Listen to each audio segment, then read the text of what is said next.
ওনারা কি করলো, বললো যে হাতটা বেশি নাচে, তুই তো এমনি নাচুনি। তো পাশের একজন বলতেছে গলা ডাবায়া কথা গো, বুঝে নিব তো। এরকম বলার পর পরে আমি বলতেছি তোমরা কে, নিশ্চয়ই আমার চেনা কেউ, তোমার মুখ আমি দেখবো। বললো তোর হাত দুইটা বেশি নাচতেছে, হাত দুইটা বাইদা নিল। পরে পা দিয়া যখন আমি লাথি মারলাম, আমার মনে করেন থাপড়াইতে থাপড়াইতে পুরো লাল বানাই লাইছে। পরে আমার টাইনা নিচে নামাইয়া পিছন দিকে এভাবে হাত দিয়া খাটের পায়ের সাথে আমার বাঁধছে। করেন আপনি যেখান থেকে বলতে চান? খুব অল্প বয়সে যতটুকু শুনছি, এখনো আম্মুর কাছে শুনি যে আমার জন্মের পর থেকেই আমার বাবা তত একটা খুশি না, আমার নিয়ে অনেক ঝামেলা করতো। তো আমার মা কষ্ট সিদ্ধে আমার যখন 7 কি 8 বছর, এর মধ্যে আমার একটা ভাই হয়। তো এই ভাইটা আপনি হওয়ার প্রথম পর, সন্তান? হ্যাঁ, আচ্ছা। আমার আগেও আমার একটা ভাই হয়েছিল, কিন্তু ওটা হয়েছে মৃত। ও আর আচ্ছা। জি, কি করতো আপনার বাবা? আমার বাবা তখন আর কি আমার দাদার হোটেল ছিল, ওই হোটেলে থাকতো। আচ্ছা আর এভাবে উনি গাড়ি চালাইতো। আচ্ছা আচ্ছা, ওকে। তো আমার বাবা যখন মনে করেন আমার বয়স 7, আর আমার ভাইয়ের বয়স এই ধরেন 2 কি 2.5 এরকম হবে, তখন আমার বাবা আমাদের ফালার কি অন্য জায়গায় বিয়ে করে। আপনার বাবা?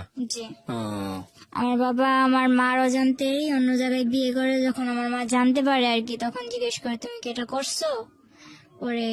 আর আমার মার বিয়ের পর থেকেই মনে করেন যখন আমি হইলাম, আমার ভাই হওয়া অব্দি ঠিক ছিল, যখন আমি হইলাম এরপর থেকে আমার মারে মারধর, আচ্ছা।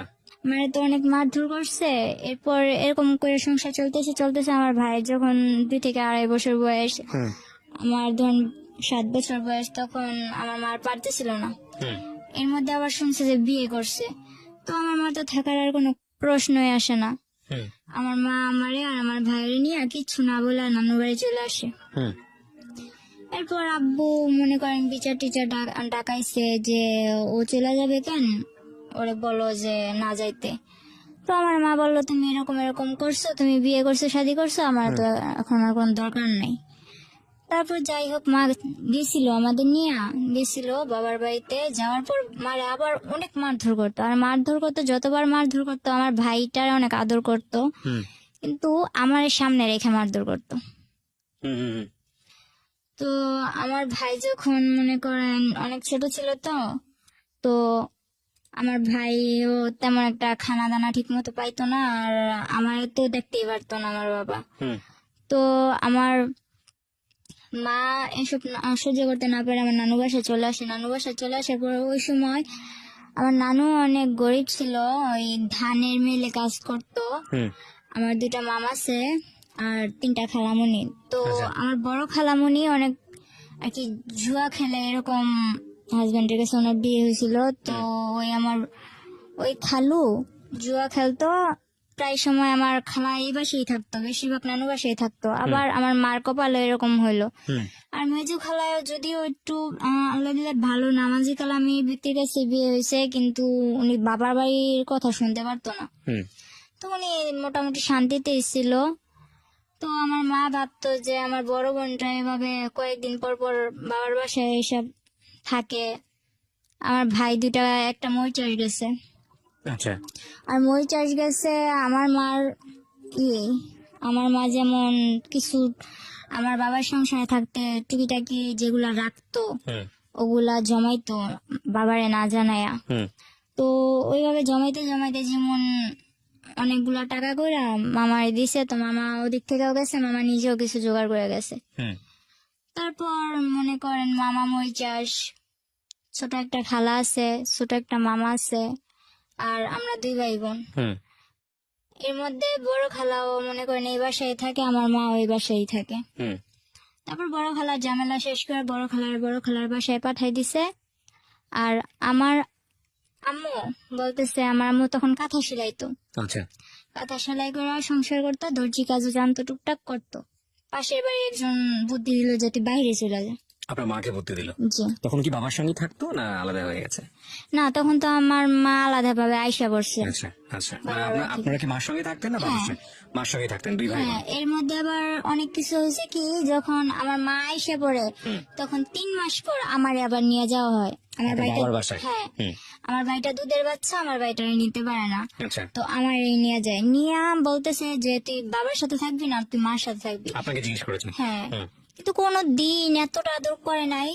আমার দাদু বাড়ির সবাই আমারে যতটা আদর তখন আমারে করছে যে তুই আমাদের সাথে থাকবি, মানে আপনাকে রাখার জন্য মূলত। হুম। কিন্তু আমার রাখতে পারে নাই। মানে আপনি ডিসিশন দিয়েছেন না, আমি মার সঙ্গে থাকবো।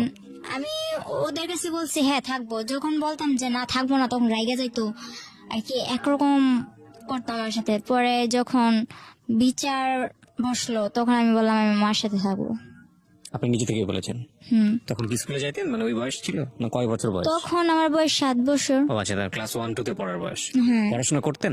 হ্যাঁ, তখন আমি 3 তে পড়তাম। ক্লাস 3 তে পড়তেন। তো আপনি যেটা বলছিলেন যে আপনার মাকে বুদ্ধি দিল যে বিদেশ চলে যাওয়ার জন্য, হ্যাঁ, তারপর? তারপর ওই আমার মা কি করলো, আমার মা মামারে জানাইলো যে আমি তো বাইরে যাবো, কিছু করতে পারবি কিনা। মামা ডাইরেক্ট বললো না। হুম। মা বললো আমার কিছু টাকা পয়সা লাগতো, এখন যদি তোরা না করে দেস তাহলে আমি কার কাছে যাবো, তোকে যে সময় প্রয়োজন ছিল আমি কি তোকে হেল্প করছি না আমার সংসারে থেকে, হুম। এখন তোরা কিছু কর। তো আমার মামা ডাইরেক্ট না করে দিল। পরে আমার নানু বুঝাইলো যে দেখ তো মেয়েটা কই যাইবো। এটা বোঝানোর পর মামাও কিছু দিল। তারপর হইলো যে মা এই কাঁথা সেলাই করা, দর্জি কাজ করা, মনে করেন 7-8 মাসে কিছু জোগাড় করলো। জোগাড় করার পরে মা এইসব দিয়া ওই সেন্টার টেন্টারে এদিক সেদিক যায় টাইয়া, মনে করেন কিছুদিন পর মা বিদেশ চলে যায়। তখন আমি 8-এ পড়ি, আচ্ছা, ঠিক আছে। তো আমার আপনাকে রেখে যায় কোথায়? আমার নানির কাছে রেখে যায়, নানির কাছে রেখে যায়। ঠিক জি। আছে। নানুর কাছে নানির কাছে ছোট মামা ছিল বাসায় আর ছোট খালা ছিল। হুম। তো আর আমার ভাইটারে আর আমার নানির কাছে রেখে যায়। আমার মা যাওয়ার 3 মাস পর আমার নানি মারা যায়। ও হো। আমার নানি মারা যাওয়ার পরে মনে করেন এখন তো আমার ছোট খালাটার সংসার হাল ধরলো। আমরাও খুব ছোট ছোট ছিলাম, তখন আমার মাদ্রাসায় দিল, হুম। স্কুল থেকে আইনা মাদ্রাসায় দিল। তখন ক্লাস 5-এ পড়ি। 5-এ পড়া অবস্থায় মনে করেন এখন আমার সামনে পরীক্ষা, এর মধ্যে আমার নানু মারা গেছে। হুম। আবার বলতেছে আমার ছোট খালামণির বিয়ে ঠিক হয়েছিল, ওকে। 40 দিন যাওয়ার আগে বিয়ে দিতে হইব, নয়তো 40 দিনের পরে 18 মাস যাওয়ার আগে বিয়ে দিতে হইব। হুম।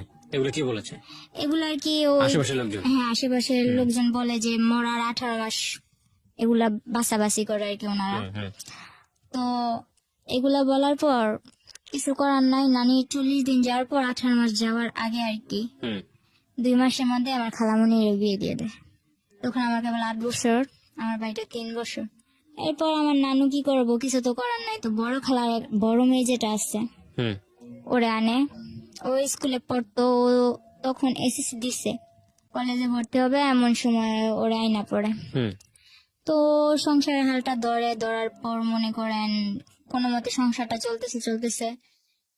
তো হঠাৎ করে আমার ওই বোন মনে করেন কিছুর থেকে কিছু হইলে আমাদের দুনো ভাই বোন, আমার ভাইটা যে বাচ্চা, হুম। আমার ভাইটা কিন্তু এখন শুকায় গেছে, কিন্তু ছোটবেলা এত কিউট ছিল। আমার ভাইটার দেখলে সবাই যে না দেখবো ও আদর করতে চাইবো, এরকম মোটা টোটা ছিল।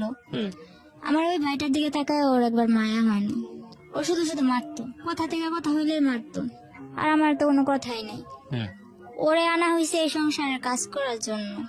আমার মা বিদেশ থেকে ওর জন্য এক্সট্রা খরচ দেয়। হুম। আমার মামারা বলে দেখ মুক্তি তোর যা লাগবো আমাদের বলি, কিন্তু ও দুনো ভাই বোনের যাতে কষ্ট না হয়। হুম।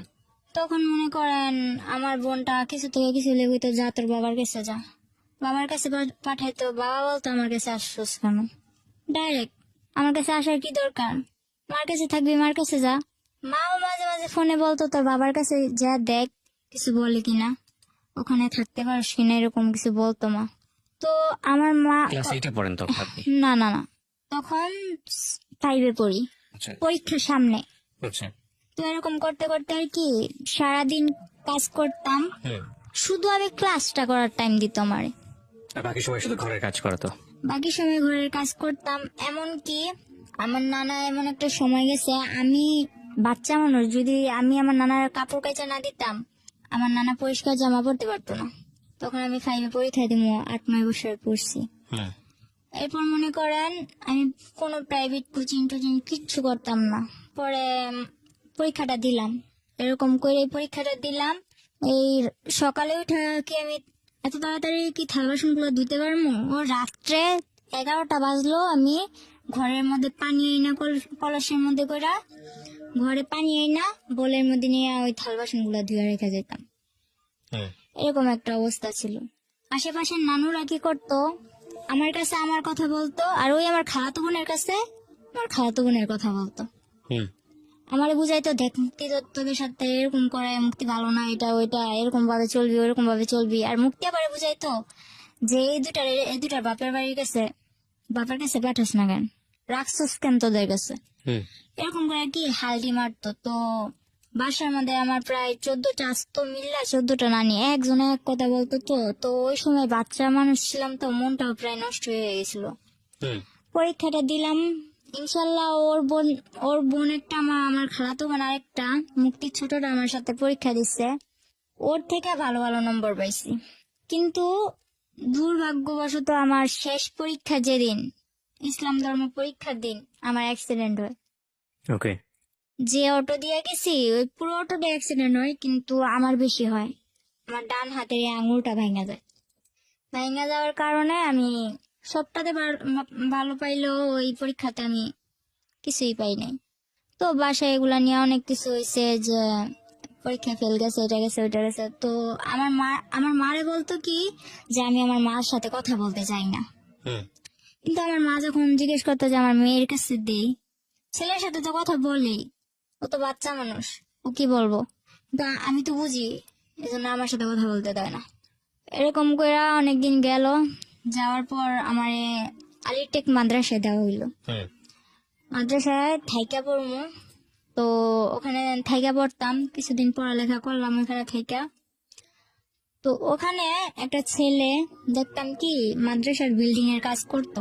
হুম তো আমার আমার ব্যাপারটা উনি কিছু কিছু হয়তো কারো কাছ থেকে জানছে, যে আমার মা বিদেশে এরকম এরকম। আগে আমার অনেক জিজ্ঞেস করতো, আর এখন আমি এরকম দেখতেছেন, তখন কিন্তু আমার 12 বছর বয়স যখন, তখন আমি পুরো একটা, ধরতে গেলে আমার ভুটকি ছাড়া কেউ কথা বলতো না, এরকম আমি একটা মেয়ে ছিলাম, একটা হাতির মতো ছিলাম।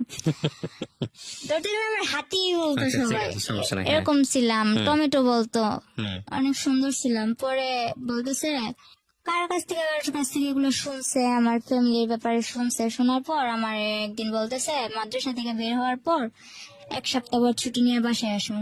বলতেছে যে আমি তো তোমার ফ্যামিলির ব্যাপারে সবই জানি। কে বলছে এটা? ওই ছেলেটার সঙ্গে আপনার কথা হতো? কথা হইতো না, কিন্তু পিছু রাখছে। আচ্ছা, কি নাম ছিল ছেলেটার? ফারুক। ফারুক, হ্যাঁ। ওই মিস্ত্রির কাজ করতো? হ্যাঁ আচ্ছা, রাজমিস্ত্রি। হ্যাঁ। পরে ও আমার ডাকার পর আমি যখন গেলাম, বললো যে আমি তো এরকম এরকম তোমার সম্বন্ধে সবই জানি। তো বললাম তো আপনি জানেন আমার কি। আর আমার একটা স্বভাব ছিল কি, ছোটবেলা যতই আমার মারধর করুক আর যতই যাই করুক, একটা অনেক গুরুত্বপূর্ণ আমার কথা বলতেছে, কিন্তু আমি ঘোড়ার মতো ফালাইতেছি। মানে আমার কোনো কেয়ার নাই ওর সাথে? না। তো উনি ওনার মতো বইলা গেছে, আমিও আইসা বসছি। এরপর আমার মা বিদেশ থেকে ছুটিতে আসে। ছুটিতে আসার ঠিক একদিন আগে আমার মামা 50,000 টাকা পাঠাইছিল। তো আমার নানা আবার কি করছে, ওগুলা ঘরে না রাইখা ওগুলা আমার খালামণি গো বাসায় রাখছে। আচ্ছা। আর আমার খালাতো বোন যেটা আছে, ওটা বড় খালাদের ঘর তুলবো, এজন্য ওগো বাসায় গেছে। তো আমি যেমন পারছি তেমন মনে করেন লবণ টবণ বেশি দিয়া শাক রান্না করছি। তো আমার নানা কান্না করে আর বলে যে মুক্তিরে তো আমি আনলাম, কিন্তু কোনো সায় পাইলাম না। তুই ছোট হইলো, তুই আমার যে লবণ বেশি দিয়ে হইলো ভাত মুখে তুলে দিতেছস, এটাই আমার কাছে অনেক। এগুলা টেগুলা বইলা নানা কান্না টান্না করে ওই লবণ ওলা শাক দিয়ে ভাত খেয়ে উঠে গেছে। তো নানা ও বাজারে গেছে, বোনও ওনার বাসায় গেছে, বাড়িতে আমি একা। তো একটা ব্লেন্ডার দিয়ে আমি আমার মেজু খালাগো বাসায়, যেটা বর্তমানে সুখে আছে আমার মা খালাদের সবার কাছ থেকে বেশি, আমার ভাইটারে বলি যে এটা নিয়ে খালামণিদের বাসায় দিয়ে। তো আমার ভাইটা ওখানে গেছে। ভাইটা যাওয়ার পর আমার সাথে এরকম একটা বিশ্রী ঘটনা ঘটে, আমি ভাবতে পারি নাই। হালকা শীত হালকা গরম, তো আমি লেপ নিয়ে শুয়ে আছি। এর মধ্যে দুইটা লোক বোরকা পরা, মনে করেন বোট জুতা পরা, চশমা পরা, আর কি চেনার কোনো ক্ষমতা নেই। হুম বলতেছে যে আইসেই চুলে ধরছে। চুলে ধরার মতো যখন আমি চিৎকার দিব, তখন মনে করেন টিভির সাউন্ড পুরো 100 আর আমার এক নানা, পাশের ঘরের নানা, উনি ফুল সাউন্ড দিয়া বক্স বাজাইতেছে। হুম আর আমাদের বাড়ির সবাই মনে করেন দাওয়াত খেতে গেছে। তো এমন সময় আসছে ওই 50,000 টাকা ই করার জন্য। এখন আমার জিজ্ঞেস করতেছে চাবি কই। তো আমি বাচ্চা মানুষ, আমি কি করবো, আমার শুধু এতটুকুই কথা যে আপনারা কে, মুখ দেখান আপনারা কে।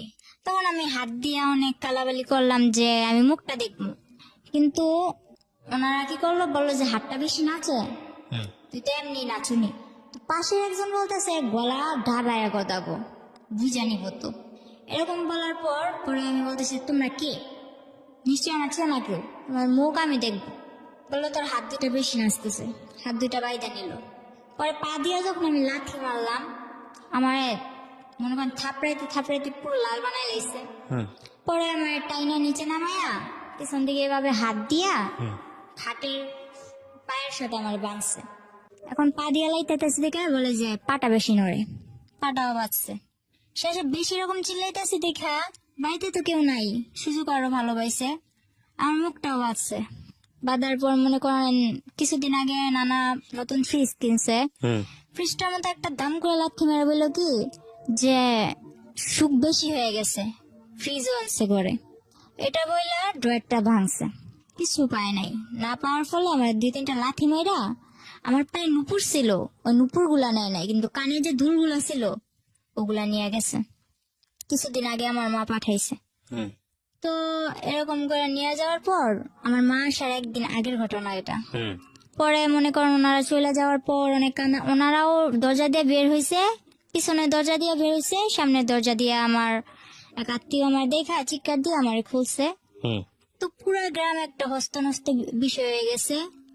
পরে আমার মা আসলো, মা আসার পর মা একদিন পর আসলো, আমি অসুস্থ, আমার মারতে মারতে প্রায় অসুস্থ বানায় ফেলছে একেবারে। হুম মা আসার পর এখন প্রশ্ন দাঁড়াইছে একটা, আমার কানের দুলগুলা নিল কিন্তু নুপুরগুলা নিল না কেন। এটা সবই আমার একটা নাটক। আচ্ছা, মা বলতেছে আপনার এটা সম্পূর্ণ নাটক, না মা না, তাহলে?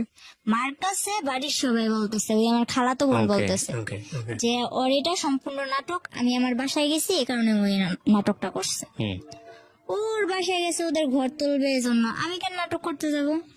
এরপর মনে করতেছেন, তাহলে আমি বললাম যে আচ্ছা আমি যদি নাটকই করি, আমি আমার মুখ বাঁধতে পারবো, আমার পা বাঁধতে পারবো, কিন্তু আমার হাতটা বাঁধবো কি করে আমি।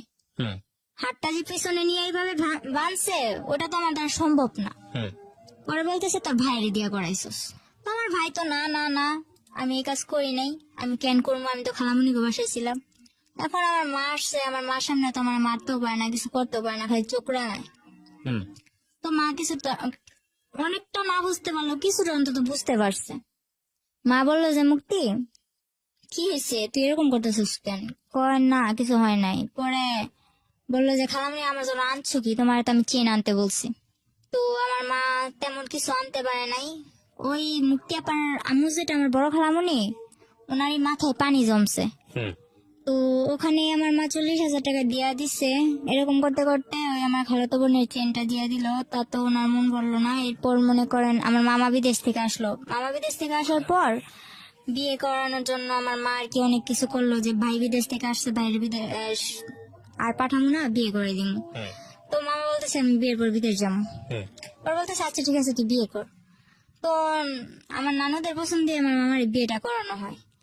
বিয়ের 4 দিন পর, ঠিক 4 দিন পর আমার মামা আমার জন্য যে চেন আনছে, মোবাইল আনছে, মোবাইলটা তো আমার হাতে দেয় নাই, বলছে এটা তোর জন্য আনছি। হুম ওই চেনটা আমার কাছে চাইলো যে মামা তোর চেনটা দে তো।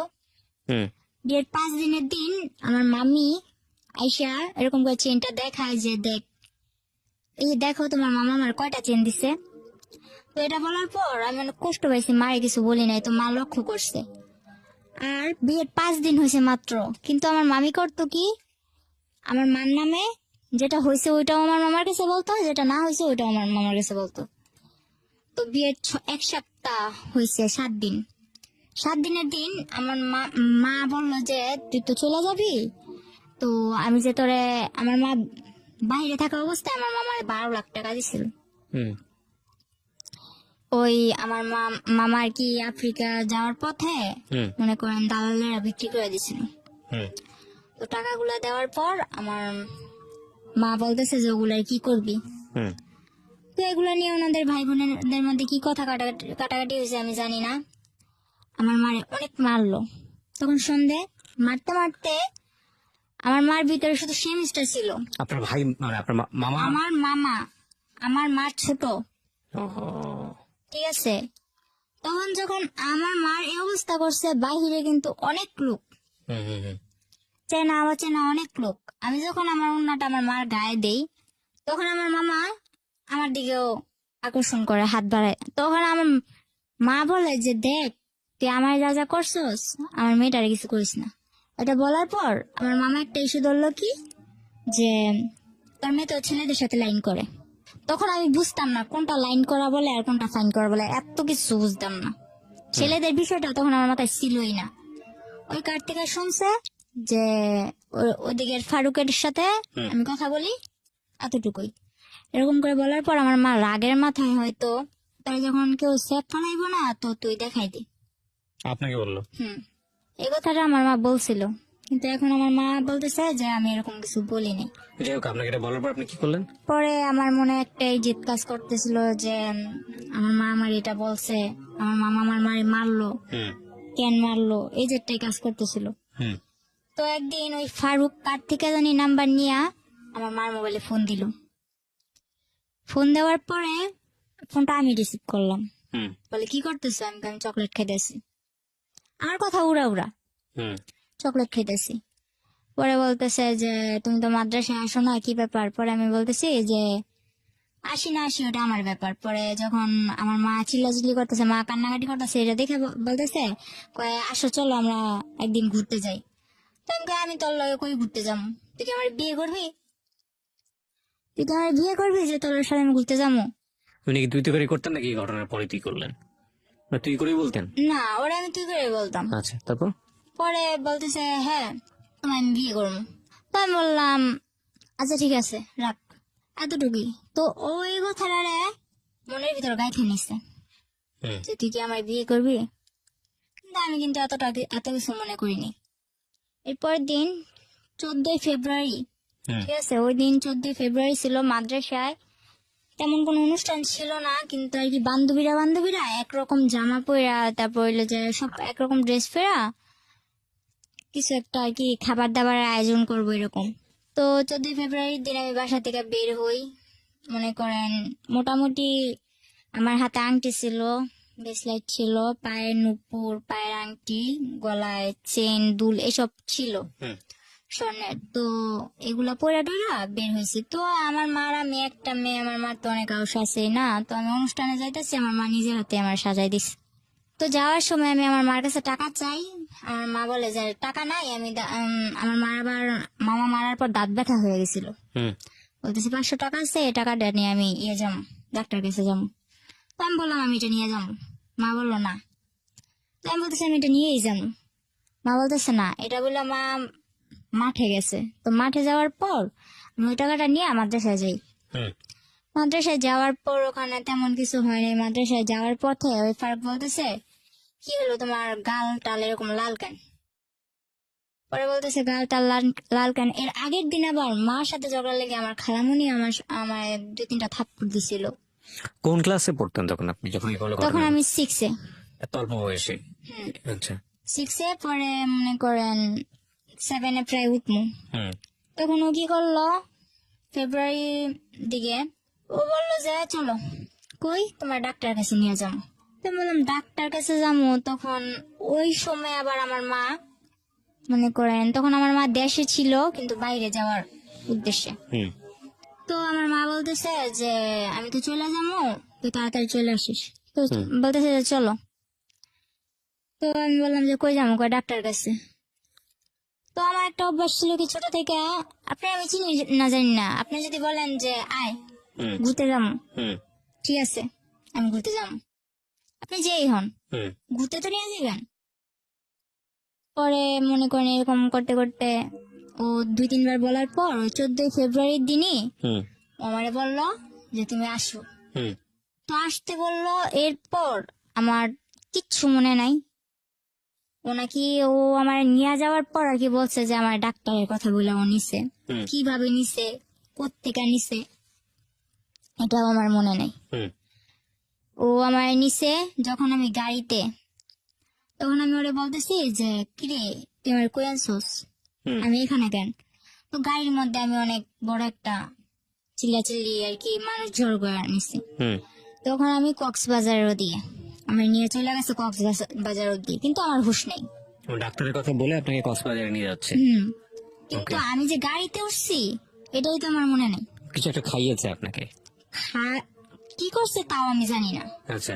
পরে মনে করেন আমার যখন আমার সজ্ঞান আসে যে আমি ওর সাথে এত দূর কেন বা রাত্র হয়ে যাইতেছে, আমার মা তো টেনশন করবো। হুম তখন কিন্তু আমার হাতে একটা ফোন ছিল, কেউ জানতো না, আমার মাও জানতো না। হুম তখন আমি এফএম শুনতাম। ওই ফোনটা কেউ জানতো না আমার কাছে যে আছে, হুম এমনকি আমার মাও জানতো না। হুম পরে ওই ফোনটা দিয়ে আমি গেমস খেলতাম। সিম টিম কিছু ছিল না। হুম তো সিম টিম কিছু ছিল না, একটা মার সিম ছিল। মার সিম থাকাতে যে আমি মার থেকে নিছি যে মা এই সিমটা আমার দরকার, হুম কারণ সিম ছাড়া আমি এফএম শুনতে পারতেছি না। তো ফোনে এত কিছু বুঝি না, ওই এফএমটাই শুনি আর ই করি, গেমস খেলি। হুম এরপর ওই মোবাইলটা ছিল আমার সাথে, পরে বলতেছে তোমার সাথে মোবাইল আছে, মোবাইলটা দাও। হুম মনে করেন জোরাজুরি করে এক পর্যায়ে আমার থেকে ওই মোবাইলটা নিয়ে নেয়। হুম পরে আমি যখন চিল্লাচিল্লি করে মানুষ জড়ো করি, তখন ওর বাসায় ফোন দিয়া কিভাবে কি ম্যানেজ করলো জানি না, ওর বাসার লোক বলল যে আমি ওর খালামণির মেয়ে, রাগ কইরা চলে আসছি ঢাকা, আমার নানু বাড়ি, রাগ করে চলে আসছি। এখন উনি আমার মা বলতেছে, ওর খালামণি বলতেছে যে ওর খালামণি আমার মা, ওর মা এখন বলতেছে যে আমার যাইতে দিতে। আমি একটু পাগলা টাইপের, আমার কিছু মনে থাকে না, তো আমার জিজ্ঞেস করতেছে তোমার বাড়ি কই। তখন আমি এটাও বলতে পারতেছি না যে আমার বাড়ি কই। মানে এটা কোথায় নিয়ে গেছে আপনাকে? এটা তখন কক্সবাজার, কক্সবাজার কার বাসায়? গাড়িতেই। ও গাড়ির মধ্যেই? হ্যাঁ, গাড়ির মধ্যে আমি চিল্লাচিল্লি শুরু করছি আমার কই নিয়ে আলি। আচ্ছা, ও গাড়ির লোকজন তোকে বলতেছে? আচ্ছা। পরে এক পর্যায়ে ওরে গাড়ির লোকগুলা ছেড়ে দেয়। হুম ছেড়ে দেওয়ার পর চকরিয়া ওর খালাতো ভাই রুবেল হুম ওর বাসায় নিয়া, মনে করেন আমার 2 ঘন্টাও রাখতে পারে না। আমার পাগলামানি দেখে কি আমি বাসায় যাবো, আমি বাসায় ফোন করবো। তখন তো আপনি জানতেন না যে আপনি কই যাচ্ছেন, কোথায় যাচ্ছেন। হ্যাঁ। তখন ওটা কোন জায়গায় এটাও এটাও জানতাম না, জানতেন কিন্তু না। ওরা কি বলতেছে আমি কিছু বুঝতেছি না। হুম আমি খালি হা করে তাকায় থাকতাম। তো এক পর্যায়ে ওর মামাতো ভাই আর মামাতো ভাইয়ের বউ আমার বুঝাইলো, দেখো সামনে ওই পুলিশ ক্যাম্প দেখছো, যদি এখন তুমি এমন করো তাইলে মনে করো বলবে যে তোমার তুমি কোত্থেকে আইসো না আইসো, তোমার এদিক থেকে ধরে নিয়ে যাইয়া হুম ওদিকে অনেক মারপিট করবো। ও আমার কি করলো, এইসব বুঝাই টুজা বললো যে চলো আমরা বিয়ে করবো। তো আমি বললাম বিয়ে করে কারে, আমি এসব বুঝি না, আমি বাসায় যাবো। আচ্ছা ঠিক আছে, তাহলে তুমি এক জায়গায় চলো, ওই জায়গা থেকে কাজ শেষ হলে হুম তুমি তোমার বাসায় যাইবা, আমি নিজে নিয়ে দিয়ে আসুন। তো এদিক দিয়ে আমার বাড়ির সবাই হয়রান, আমার মা ও বিদেশ টিদেশ যাওয়া বাদ, হুম আমার মেয়ে কই। এদিক দিয়া মনে করেন আমার নানা ছোট ভাইয়ের ছেলে যারা আছে ওরা অনেক প্রভাবশালী, হুম এলাকার মেম্বার চেয়ারম্যান, ওরাও মনে করেন টেস্ট টেস্ট কইরা মনে করেন একরকম অনেক কিছুই করছে আমার পরিস্থিতির জন্য। অবস্থা। হ্যাঁ। পরে ওরা বলতেছে আমি বাসায় যাবো, এর মধ্যে আমার কিছুতেই বাসায় যেতে দিব না। পরে নিল কাজী অফিসে, তাই আমি বুঝতে পারিনি যে এটা কাজী অফিস। কয়েকটা লোক আসলো, ওর মা, ওর বাবা, ওর মামা, ওর আরো 2-1 জন আত্মীয়, হুম ওখানে সবাই উপস্থিত ছিল। তো আমার যে সময় বিয়ে হয় তখন কিন্তু আমি হাফ প্যান্ট পরি, এরকম অবস্থা। হুম তো মানে বিয়ে করে আপনাকে? জোর করে আপনাকে বিয়ে করে? আমি ওর খালাতো বোনের সাথে খেলি, ওখান থেকে ডাক দিয়ে আমারে মনে করেন ও আমারে বিয়ে করে, কিন্তু আমি বুঝতে পারি না ওরা কি বলতেছে, এটা তো আমি বুঝি না। তো সবাই মিলাদ পড়তেছে, আমিও মনে করেন মোনাজাত ধরে মিলাদ পড়তেছি। আমার মোনাজাত ধরতে গেলে আমি মোনাজাত ধরলাম, আলহামদুলিল্লাহ বলতে বললো, আমি আলহামদুলিল্লাহ বললাম, কবর টবর কিছু না, শুধু আলহামদুলিল্লাহ। এরপর সবাই মিষ্টি খেতেছে, আমিও চাই মিষ্টি নিলাম, খাইলাম। কিন্তু এটা যে আমার বিয়ের মিষ্টি আমি জানি না। তো এর পরের দিন যখন মনে করেন ও ওরে আর আমার এক রুমে থাকতে দেয়, ওর খালাতো ভাইয়ের বউ, ওর মাও আমারে বুঝায়, তখন আমি বললাম মানে কি, আমি তো থাকবো না। এরপর আমার অনেক কান্নাকাটির পর আমি আমি আমি আমি আমার বাসায় যাবো, আর কিছু জানি না, ব্যাস এতটুকুই। পুরো একটা বিশৃঙ্খলা করে লাইছি, পুরো পাগল বানাই লাইছি। পরে বললো যে ও তো তোমার বিয়ে করা স্বামী, এখন যদি তুমি এরকম করো তাহলে তো তোমার পুলিশে দেওয়া হইব। তুমি স্বেচ্ছায় বিয়ে করছো, এখন তুমি এরকম করতেছো। তো আমি বললাম আচ্ছা, আমি যতটুকু জানি বিয়ে করতে আমার বাবার নাম লাগবো, মার নাম লাগবো, এগুলো কোথায় পারলি? আমার তো বিয়ে করছোস, কিন্তু এগুলো কোথায় পাইলি? পরে দেখলাম কি একটা ভুয়া। তখন আমার বয়স কেবল 12, অথচ আমার বয়স দিছে 22-এর উপরে।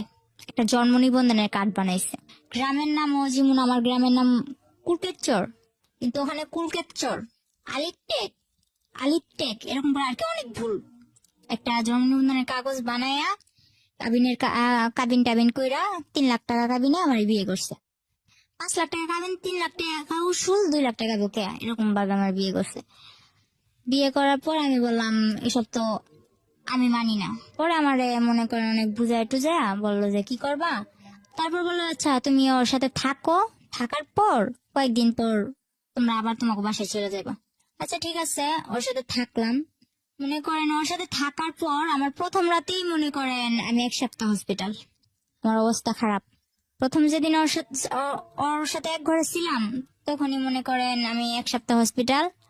তখন ওর মা বাবা কি করলো, বললো যে আচ্ছা ওই বাসায় থাকা লাগবো না, তোর বোনের বাসায় ওরে নিয়ে চলে যা। হুম। তো আমার ননাসের বাসাটা পাহাড় অঞ্চলে ছিল, ওখানে ছিলাম। থাকার পর ওখানেও কয়েকদিন থাকার পর আমার শ্বশুর বললো ঠিক আছে, এবার আমি গ্রামের কিছু মানুষ জানাইয়া বউরে ঘরে তুলে নিয়ে আসি।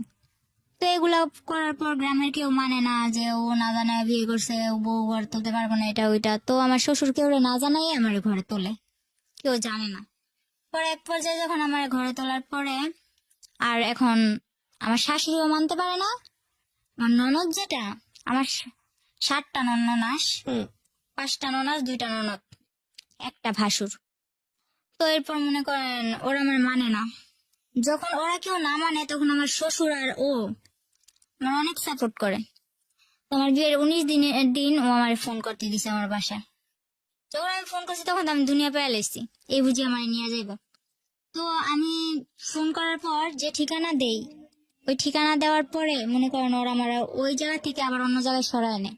ওরা অন্য জায়গায় ঠিকানা দিলে আবার ওই জায়গা থেকে আবার আরেক জায়গায় সরায় নেয়, এই অবস্থা। তো আমার বাড়ির লোক ওই চট্টগ্রাম পুরা ভাইজা খাইছে আমার জন্য, কিন্তু কিছু আমার খুঁজে পায় নাই। পরে এক পর্যায়ে আমার বাড়ির লোক বলতেছে তুই তো মিথ্যা কথা বলস, তুই তো মিথ্যা বলছিস, তুই চট্টগ্রাম নাই, তুই অন্য জায়গায় আসছিস।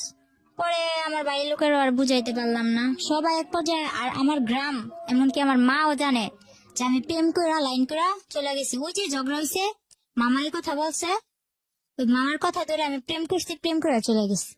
সবাই যখন জানে আমি প্রেম করে চলে গেছি, সবাই আমার কথা কথা এই কথাটা বলে। তো মাইনা নিলাম, আচ্ছা যাও, আমি প্রেম করে বিয়ে করছি, এখন কি করবো বলো।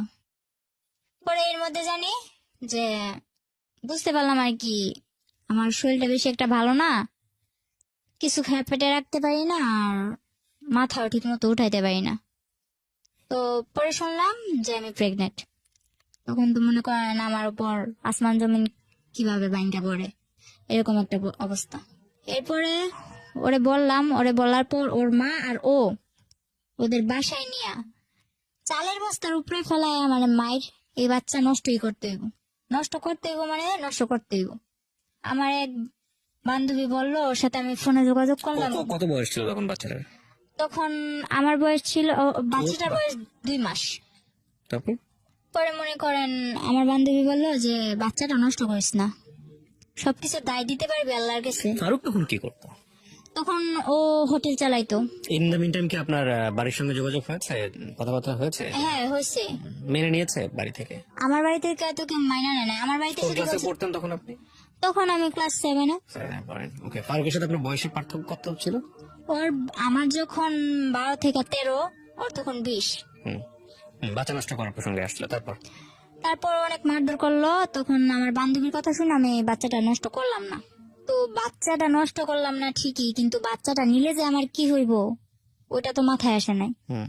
শুধু ওই যে বলছে যে এটা আল্লাহর কাছে দায় দিতে পারবি না, এটা বলার পর আমি নষ্ট করলাম না। আমার মারে ফোন দিয়ে বললাম মা আমার এসে নিয়ে যাও। তখন যখন আমি বাচ্চা নষ্ট করতে না চাইলাম তখন বলতেছে ওরা আচ্ছা ঠিক আছে আপনাদের মেয়ে আপনারা এসে নিয়ে যান। এটা বলার পর আমার মা আর আমার এক আমার আপন মামা যারা, তারা এখন কি করছে, এই যে বললো যে আমি প্রেম করে ভাইগা এসে পড়ছি, এজন্য আমার মারে ঘর থেকে মাইরা তারাই দিছে, আবার মারছে। হুম। আমি চলে যাওয়ার পর আবার মারছে, মাইরা আমার মারে ঘর থেকে বের করে দিছে। ওহো। তো বাড়ির পাশে আমার এক চাচাতো নানা ছিল, হুম। আমার নানার ফুফাতো ভাই আর কি। তো ওই নানা আমার মারে জায়গা দেয়, জায়গা দেওয়ার পর ওনাদের করে আমার মা থাইকা, এর মধ্যে আমার মা কি করলো, 4 লাখ টাকা দিয়ে একটা জায়গা কিনলো। আচ্ছা আচ্ছা। তো জায়গাটা কিনছে ওই আমারই মামা লাগে মেম্বার, ওনার থেকেই জায়গাটা কিনছে। কেনার পর আমার মা ওদিকে ঘর দুয়ার তোলার ব্যবস্থা করতেছে, এর মধ্যে আমার আব্বু আবার আস্তে আস্তে আসার চেষ্টা করতেছে, আস্তে আস্তে আসার চেষ্টা করতেছে। পর মনে করেন আমার আব্বু প্রায় বলতেছে যে মেয়ে চলে গেছে, আমি আসি, এটা ওইটা। তো আমার মা বলতেছে না, লাগবে না। আর মা যখন এটা বললো তখন বললা আচ্ছা ঠিক আছে, লাগবে না তো, আমার যাতে আর দরকার না পড়ে। তখন বললো আচ্ছা ঠিক আছে, তোমার দরকার না পড়লে নাই, তুমি আইসো না। পরে আমার মামা মনে করেন মারে মারধর করে বাড়িতে করে দেওয়ার পরে মা ওই মামাদের ওই নানাদের বাসায় উঠা জায়গা কিনলো, ঘর দুয়ার তুলতেছে। ঘর যখন উঠাবে, এখনো ঘরের কিছুই করে নাই, শুধু চালটা দিছে। ওই সময় আমি ফোন দিয়ে বলতেছি আমার এসে নিয়ে যাও। তখন আমার নিয়ে আসে, নিয়ে আসার পর বলতেছে যে ওখানে যাইয়া আমার শ্বশুর শাশুড়ি বললো যে আমার মেয়ের যে স্বর্ণ গয়নাগুলা পরানো ছিল ওগুলা কই। তখন ওগুলা তো সম্ভবত আমার শাশুড়ি নিছে। তো আমার শাশুড়ি নিছে, আমি বললাম যে আমার শাশুড়ির কাছে। তো আমার শাশুড়ি বললো কই, আমার কাছে এগুলো কিছুই দেয় নাই। মা আমার নিয়ে এসে পরে, মা নিয়ে এসে ওই রাইতে আমার বলতেছে, যখন বুঝতে পারলো যে আমার কিছু একটা অন্যরকম, তখন বললো তুই বাচ্চাটা নষ্ট করে ফেল। বললাম যে আমার যে বাবু এবার তুমি জানো না কি করে। কয় আমি বুঝতে পারি, আমি তোর মা, তোর থেকে আমি হই না, আমার থেকে তুই হইছস। পরে মাও বললো এই কথা। মা এই কথা বলার পর আমি ফারুকরে কল দিলাম, কল দিয়া এক রাইতে বললাম এখন এসে আমায় নিয়ে যান, আমি ভাড়া বাসায় থাকবো, কিন্তু আমি বাচ্চাটা নষ্ট করবো না। বিয়ে তো মানুষের বারবার হয় না। তো আমার বিয়ে যখন হয়েই গেছে, আর সবাই জানে যে আমি প্রেম করে বিয়ে করছি, ভাইগা যায় বিয়ে করছি, তো সবাই যেটা জানে জানুক, কিন্তু আমি বাচ্চাটা নষ্ট করবো না। আপনি আমার বিয়ে করছেন, এটা আপনার বাচ্চা, আপনি এসে আমার নিয়ে যান। ডিটারমিন ছিলেন একদম। হুম। হুম। তো তখন আমার বয়স অল্প ছিল। আমার মা কি করলো, যেদিন ফারুক আসলো এর পরের দিনই কিন্তু ফারুক চট্টগ্রাম থেকে রওনা দিছে। আসার পর আমার নিতে আসছে ওর এক বন্ধুরে নিয়ে। নিতে আসার পর মা কি করলো, কিছু আয়োজন টায়োজন করে ওরা খাওয়াইলো, বললো যে তুমি চলে যাও, আমার মেয়েতে দিব না। তখন আমি বললাম যে আমি চলে যাও। তখন মা কি করলো, বাচ্চাটা নষ্ট করার জন্য আমারে পিল খাওয়াইলো। আমার গরম পানি করে খাওয়াইতে চাইছে অনেক জোরাজুরি করে, তো আমি গরম পানি করে খাই নাই। তারপর যখন এক পর্যায়ে আমার সাথে ধস্তাধস্তি করতেছে, পরে বললাম আচ্ছা খাবো, কিন্তু আমার ঠান্ডা পানি দিয়ে খাও। কিন্তু তখন আমি জানতাম না গরম পানি না খেলে কি হয়, ঠান্ডা পানি দিয়ে খেলে কি হয়। কিন্তু আমি গরম পানি খাবো না, তোমার ঠান্ডা পানি দিয়ে খাও। ঠান্ডা পানি দিয়ে খাওয়াইলো, কিছু হইলো না। তো ওই রাতটা থেকে পরের রাত্রে আমরা আবার বাসে উঠলাম, শ্বশুর বাড়িতে যাম, যাই হোক শ্বশুর বাড়িতেই থাকবো। তো গেলাম, যাওয়ার পর ওখানে মনে করেন 3-4 মাস ভালোই কাটলো। কিন্তু আমার শ্বশুর বাড়িতে আমি ছোট খেয়ে সংসারের হাল ধরেন সবটাই ধরছি, সারাক্ষণ গরুর গোয়ালে পড়ে আছি, 4-5টা গরু পালতেছি, মুরগি তো মনে করেন খোয়ার ভর্তি মুরগি, হাঁস, গরু, ছাগল সবকিছু করতেছি। তো এর মধ্যে করলো কি, আমি বললাম যে আমি পড়বো, আমি পড়ালেখা করতে চাই। এই কথাটা আজ পর্যন্ত কেউ জানে না, এই যে আজকে আমি বললাম, আমার মা হয়তো শুনতেছে, হুম। আমার মাও জানে না। ও আমার স্কুলেও ভর্তি করাইছে, ঠিক আছে, ওর বোনের সাথে আমার স্কুলেও ভর্তি করাইছে। তো স্কুলে ভর্তি করানোর পর ওখানে আমি ঠিকমতো ক্লাস করতে যাইতে পারতাম না, যেহেতু আমার বাড়িতে সংসারে কাজ করা লাগতো। আমি রান্না বান্না করতাম, রান্না বান্না করে গরুর কাজ করতাম, সংসারের যাবতীয় যা কাজ করে যদি সময় পাইতাম তাইলে আমি ক্লাস করতে যাইতে পারতাম। তো ওই সুখটা আমার কপালে বেশি দিন সয় নাই। মনে করেন কিছুদিন পর মানে এই কাজ নিয়ে একটা ঝগড়া হইলো আমার ননদের মধ্যে। আর আমার ননদ অনেক ছেলেদের সাথে মনে করেন ফোনে কথা বলতো, আবার ফেসবুক এসব চালাইতো। তো তো ছেলেদের সাথে ওর অনেক ঘনিষ্ঠতা ছিল। পরে ও দোষ করতো, কিন্তু দোষগুলো আমার উপরে চাপাই দিত। আমার হাতে মোবাইল দিছিল তখন, ফারুক আমার হাতে একটা মোবাইল দিছে, ও বাইরে থাকলে আমার ফোন টোন দিত। তো কিন্তু আমি মোবাইলের কিছু বুঝতাম না, তো আমি বললাম কি যে তুমি যে আমার দোষটা পাও, তুমি পাইছো কি? যখন আমি একটু কড়া ভাবে আমার ননদের আমি ধরলাম, তখন আমার ননদ আমার মারলো। ননদ আর শাশুড়ি মিলে দুইজনই মারলো। এদিক দিয়ে আমি কিছু খাইতে লইতে পারি না, শুকায় কাঠ হয়ে যাইতেছি। আমার তখন 5-6 মাস হয়ে গেছে, বাবু হবে কাছে এসে ডেট। হুম। এর মধ্যে ওরা আমার মারধর করে আর কি সহ্য করতে পারছিলাম না। পরে এর মধ্যে আমার ফুফাতো বোন যেটা আছে, এটা আমার জামাইয়ের সাথে মনে করেন যোগাযোগ করা শুরু করলো।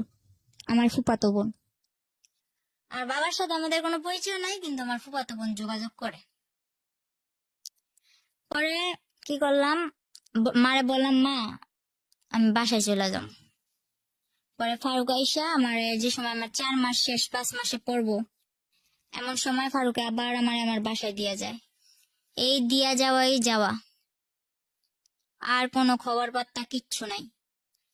আমার বাবু হওয়া অবধি, আমি আমার বাবু হওয়ার 3 মাস পর শ্বশুর বাড়ি গেছি, এ অবধি না 2 টাকা খরচ, না আমার কেউ দেখতে আসা, না কোনো কিছু। মা তো মনে করেন ইকদা আমারে একটার পর একটা ফোঁটা দিয়েই যাইতেছে। সবাই দেয়, প্রেম করে বিয়ে করছো, এখন কি লেগে এরকম হেলা করবো? তো প্রেম করে বিয়ে করছি না কি করে বিয়ে করছি, ওটা তো তোমরা কইলেও বিশ্বাস করতেছো না। তো যা কর ওনারা ওনার মতো কয়ে যায়, আমিও আমার মতো শুনি। তো ফারুকরে বললাম যে এবার কি করবা, আমার তো তোমরা কেউ দেখতে আসো না, আমি কি করবো বলো, আমি কি জবাব দিব? তো এক পর্যায়ে ও বললো যে তোমার কিছু জবাব দেওয়া লাগবো না বাবু, আমি আসবো। হুম। তো হঠাৎ করে একদিন বললো আসবো, ঠিক আছে ও আসলো। ও যেদিন আসলো তখন ওই দিনই, ঠিক ওই দিনই আমার বাবু হইব। তো ওই দিন আমার ডেলিভারি হইলো। ডেলিভারি হওয়ার পর ও আমার মার হাতে, আমার ডেলিভারি হওয়ার সময় প্রায় খরচ হয়েছিল 12-13 হাজার টাকা, কিন্তু ও আমার মার হাতে খরচ দিল মাত্র 2 হাজার টাকা দিয়া। পরে বলতেছে যে আমি এবার আমার বাসায় যাওয়া লাগবো।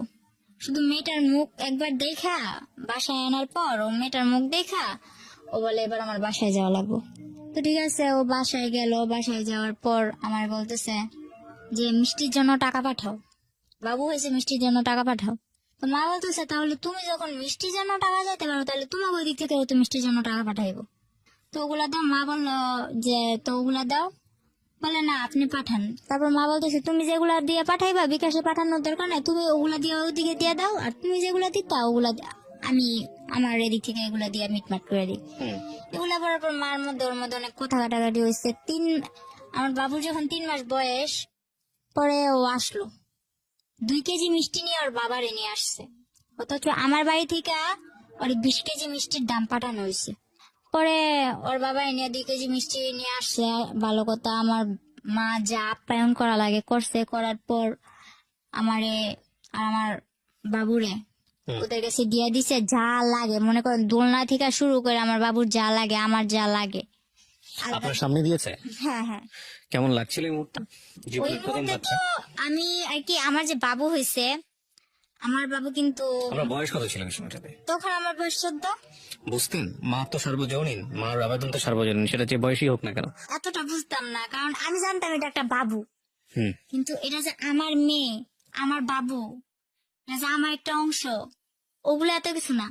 তবে বাবুটা হাত পা নাড়ায় আমার সাথে খেলে, বাস এতটুকুই, আর কিচ্ছু না। হুম। আর এর মধ্যে আমার সমস্যার কারণে আমি আমার মেয়ের বুকে দুধটুকুও খাওয়াতে পারিনি। তো আমিও হাসতে খেলতে খেলতে, যে 3 মাস ছিলাম তখন তো আমার মেয়ে কিনা জন্মের পর থেকে ওরে যে হসপিটাল থেকে বাসায় নিয়ে আসছে, হুম। বাসায় নিয়ে আসার পর থেকে তো ওরও কোনো খোঁজ নাই, আমারও কোনো খোঁজ নাই। ও ঘুমাইতেছে আমার মার কাছে, আমি পাত ফিরে অন্য দিকে ঘুমাইতেছি। এটা যে আমার মেয়ে, কোনো দেখশন নাই, হুম। বুঝতামই না। হুম। তো 3 মাস তো এভাবে হেসে গেলে কাটাই দিলাম। ওখানে যে যে আমার জন্য কি অপেক্ষা করতেছে ওটা তো আমার এত কিছু মাথায় ছিল না। বললাম হ্যাঁ শ্বশুর বাড়ি যাবো, মেয়ে হয়েছে শ্বশুর বাড়ি যাবো। তো গেলাম, আমার মা একেবারে সুস্থ অব্দি আমার দিয়ে দিল যা লাগবো। আমার জন্য ট্যাং, আমার মেয়ের জন্য ওই সেরোলাক্স 7 মাস অব্দি যা খাবার লাগবো আমার মেয়ের, সব খাবার আমার মা, দুধের ডিবি টিবি যা লাগে সব কিনে দিছে। হুম। ওই বাড়িতে যখন পাটা রাখছি, রাখা মাত্র আমার শাশুড়ি কি করলো, কি আনছে পর যা নিছি আর কি, শুধু দোলনাটা ঘরের মধ্যে ঝুলাই দিছে এভিনে, আর একটা সুতাও আমি চোখে দেখিনি। হুম আমার মা 22,000 টাকা খরচ করে আমার মার গলার চেন বিক্রি করে আমারে এত সবকিছু কিনা এটা দিল। কিন্তু আমার মার চেন বিক্রি করার মূল্য রইলো কি? আমি তো কিছুই পাইলাম না যাইয়া, শুধু দোলনাটা ঝুলাই দিছে মাঝোটে। হুম পরে আমার মেয়েটারে আমি তবু অনেক চেষ্টা করছি, একটু একটু মা বলছে যে বুকে দুধ খাওয়ানোর সুতা দিয়া তুই একটু রেস্ট নিতে পারবি, হুম আরামে থাকতে পারবি। তো যখন আমি বলতাম যে আমার বাবুরে দুধ খাওয়াইতে হইব, তখন বলতো না, দুধ খাওয়াইতে হইব না। ওনারা ওইসব তখন আমার মেয়ে কি খাইতো, ই ল্যাকটোজেন 2 না 3 খাইতো, এরকম আর কি। ওইসব দুধের ডিবি টিবি নিয়ে ওনাদের কাছে তো ওগুলা কবজা। আমার মেয়ের কি দিত, সাগুদানা আছে না, হুম সাগুদানা ভিজায় রাখতাম পানি দিয়ে, পরের দিন সকালবেলা উঠে ওগুলা জাল দিয়া সারাদিন খাওয়াইতাম। আর আমি সারাদিন থাকতাম মাঠে। আমি বললাম যে আমি শুনছি 5-6 মাসের বাচ্চা গো আলাদা আলাদা ফলের রস খাওয়ায়, দুধ খাওয়ায়, এটা খাওয়ায়, ওইটা খাওয়ায়, ডিম খাওয়ায়, নুডলস খাওয়ায়, কিন্তু আমার মেয়ে তো ভাত খাওয়াইতেছে। হুম তো আমার মেয়েও মাসাল্লাহ শিখা গেছে ভাত খাওয়া। তো আমি ওর বাবার জানাইলাম যে এভাবে কিছু হলে আমি সারাদিন মাঠে থাকি বাড়ির বউ হইয়া, আর আমার মেয়েটা এভাবে থাকে, আমি তো এভাবে পারতেছি না। তো আমি আমার বাসায় জানাইলাম, বাসায় জানানোর পর আমার মা, এর মধ্যে আমার মা বাহিরে চলে যায়। হুম আমার শ্বশুর বাড়ি দেওয়ার পর মা বাহিরে চলে যায়। মা বাহিরে চলে যাওয়ার পরে আমার ভাইটারে আমার নানার কাছে দিছে, মাদ্রাসায় পড়ে, সারাদিন মাদ্রাসায় থাকে, রাত্র হইলে আমার নানার কাছে আসে। তো মারে বললাম, মা আমি তো এখন এভাবে থাকতে পারতেছি না, তুমি কিছু একটা করো। তো মা বাহিরে যাওয়ার পর, সৌদি আরব যাওয়ার পর, মা ধার করে আমারে 95,000 টাকা দেয়। হুম মূলত 80,000 টাকা দেয়, আমার নানা নিয়ে দিয়ে আসছিল। হুম 80,000 টাকা দেওয়ার পর ওই টাকাটা আমার শ্বশুরের হাতে দিলাম যে আমার ঘর তুলে দেন, আমি এভাবে এক ঘরে থাকতে পারতেছি না, আমার সংসার নিয়ে আমি অন্যদিকে চলে যাবো, আমার ঘর তুলে দেন। তো আমার শ্বশুর কি করলো, ওই 80,000 টাকা নিয়ে দূরে, অনেক দূরে, আমার শাশুড়ি বাড়ি থেকে একটু দূরে, এক বাড়ি পরে আর কি, হুম আমার একটা জায়গা দিল। ওই জায়গার মধ্যে ঘরের খাম টাম গাঁথলো, মাটি টাটি বইলো। এগুলা করার পর এর মধ্যে আমার শাশুড়ি আমার দিয়ে কিস্তি থেকে অনেক টাকা উঠায়, এক জায়গা থেকে 1 লাখ, এক জায়গা থেকে 20,000, আরেক জায়গা থেকে 30,000, এরকম করে উঠাইতে থাকে। তো তখন আমি কিস্তির বিষয়টা বুঝলাম না, আমার নিয়ে যাইতো, আমার মনে করেন গাড়ি করে নিয়ে যাইতো, ওইটা কটা সাইন টাইন দিতাম, হুম পরে আবার আসার সময় আমার কিছু খাওয়াইতো। তো এটা আমার কাছে একরকম আনন্দের ব্যাপার ছিল, বাড়ি থেকে বের হইতে পারি না, গাড়িটা ঘুরতে যাই। হুম কিন্তু আমার দিয়ে যে কিস্তি নিতেছে, কিস্তি নিলে যে কি হইব ওইটা আমার মাথায় নাই। হুম পরে যখন আমার ঘর তুললাম, ঘর তোলার পর আমার মা ঘরের মধ্যে যা লাগে, মার থেকে টাকাই না, যা লাগে, একটা সুইচ পর্যন্ত, একটা চামচ পর্যন্ত আমার শাশুড়ি আমার দেয় নাই। আমি সবকিছু কিনি, কিনে নেওয়ার পর পুরো একটা 10 বছর সংসার করলে যা না হয়, আমি সব গুছানো মতো সংসার করি। হুম তখন আমার কাছে ভালোই লাগতেছিল। তখন আস্তে আস্তে বুঝতেছি যে এটা আমার সংসার, আমার বিয়ে হয়েছে, আমার একটা বাচ্চা হয়েছে। এর মধ্যে আমার ফুফাতো বোন যেটা আছে, ও ফেসবুকে ফেক আইডি খুলা, ছেলেদের নামে আইডি খুলা হুম আমার হাজবেন্ডরে জানাইলো কি যে আমি তো মিমরে ভালোবাসি, ওর সাথে আমার রিলেশন ছিল, এখন তো আমরা পালাই যাম। হুম তো ফারুক তো আমি বলতে পাগল ছিল। এটা যখন বললো আমার ফুফাতো বোন, তখন তো ও পুরা রাগ আমার উপর, কিন্তু আমার বলে না। এরপরে কি করলো, ও আমি যখন জিজ্ঞেস করলাম, এরপর বলে যে দেখ কি বলে এগুলো। হুম তো তখন আমি আর কি টুকটাক ওই বাংলায় যে ইংলিশ গুলা লেখে না, আমি ফটোর ফটোর বলে দিতাম। ও যে চ্যাটিং করে না, এগুলো আমি ফটোর ফটোর বলে দিতাম, তুমি এটা লিখতেছো, এটা লিখতেছো। কিন্তু আমি মোবাইল সম্বন্ধে কিছু বুঝতাম না, মেসেঞ্জারে চ্যাট করতে আমি বলতাম। তো আমার বলতে তুই তো সবই পারস, দেখা যায়, আয় তোরে বুঝাই, এই যে মেসেঞ্জারে এই লোকটা তোরে এই যে এরকম ভাবে বলতেছে, তোর সাথে আগে রিলেশন ছিল, এখন তোরা পালাই যাবি, তো ওর সাথে যোগাযোগ, তোর হাতের মোবাইলটা আমার দিয়া লাবি, আর কেউ যোগাযোগ রাখতে পারবি না। আচ্ছা, হাতের মোবাইল নিয়ে নাও, মায়ের যদি ফোন দেয় এই মুহূর্তেই তো দিব। হুম আর মায়ের বিদেশ থেকে একটু ফোন দিব, আমি তোমার লগে একটু আমার মার লগে একটু কথা কম, আর তো কিছু না। তো মোবাইল আমি দিয়ে দিছি। এরপর ওই ফেক আইডি দিয়ে আমার ফুফাতো বোন কথা বলতে বলতে এক পর্যায়ে আমি বলি আচ্ছা ফোন দিতে বলো ওরে। তো আমার ফুফাতো বোন কারে ম্যানেজ করছে জানি না, একটা ছেলে দিয়ে ফোন করাইছে হুম ওই মুহূর্তে।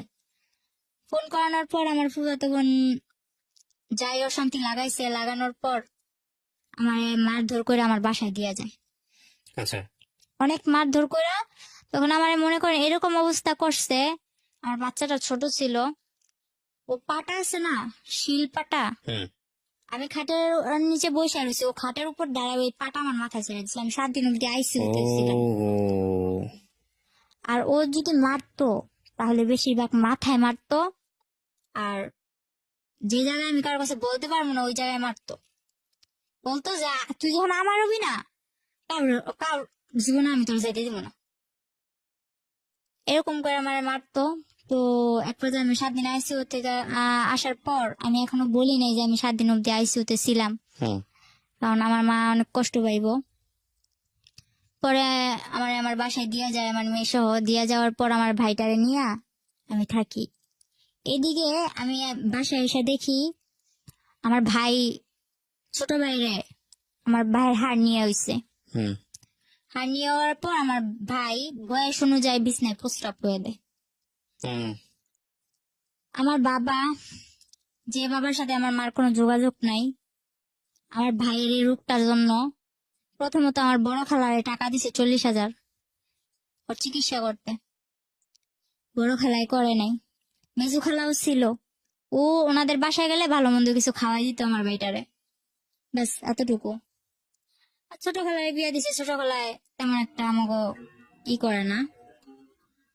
বড় মামার বউ আইছে, বড় মামাই তো বউর কথায় ওঠে আর বসে। নানাও, নানার কাছেও টাকা দিছে, নানাও চিকিৎসা করে নাই।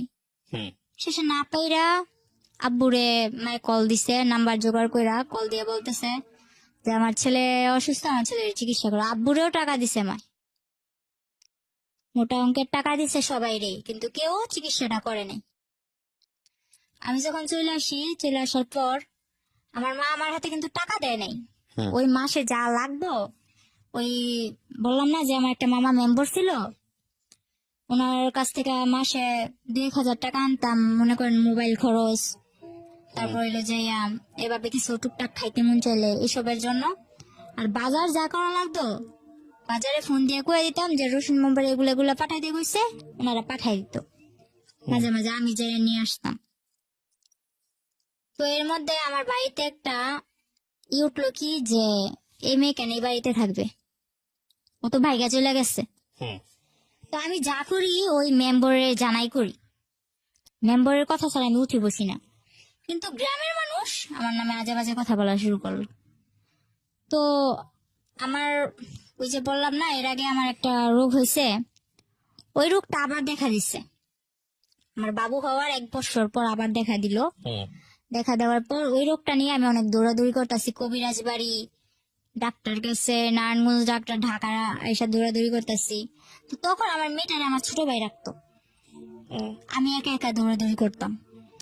তো সবাই বলতো এ মেয়ে তো আবার কোনো ছেলের সাথে চক্কর আছে, হুম নয়তো এত রাত্রে এমনি বাড়ি ফিরে, রাত বাজে 8টা, এই 8টা বাজে এই সকালবেলা যায় 8টা বাজে আসে, হুম বা বিকাল বেলা যায় রাত্রে 8টা বাজে আসে, এইসব বলা বলি করতো। হুম তো আমি বলতাম যে আমি এক জায়গায় গেছি, ওই জায়গায় আমার দেরি হইতেই পারে, ডাক্তারের বিষয়ে সিরিয়াল আছে, কত কিছু আছে, বা রাস্তায় জ্যাম ট্যাম থাকে, হুম দেরি হইতেই পারে। তো আমি যে সময় যদি দেরিও হইতো ওই মামারে জানাই দিতাম যে মামা আমার আসতে দেরি হইব, বা মামা আমি আইসা বসছি।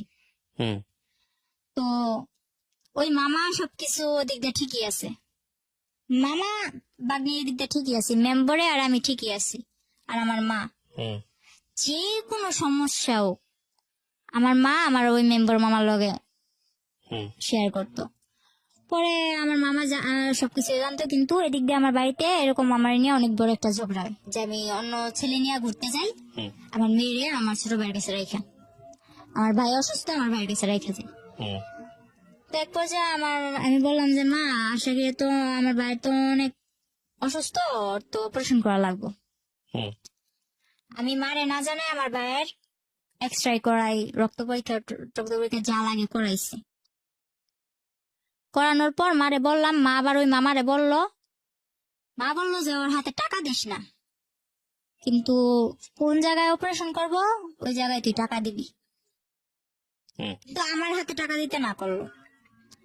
পরে আচ্ছা ঠিক আছে, আমার হাতে টাকা দিত না। পরে আমার গাড়ি ভাড়া দিয়ে যে যাবো ওই টাকাটাও আমার কাছে নাই। পরে মানুষের থেকে ডাক্তার করে নিয়ে গেলাম।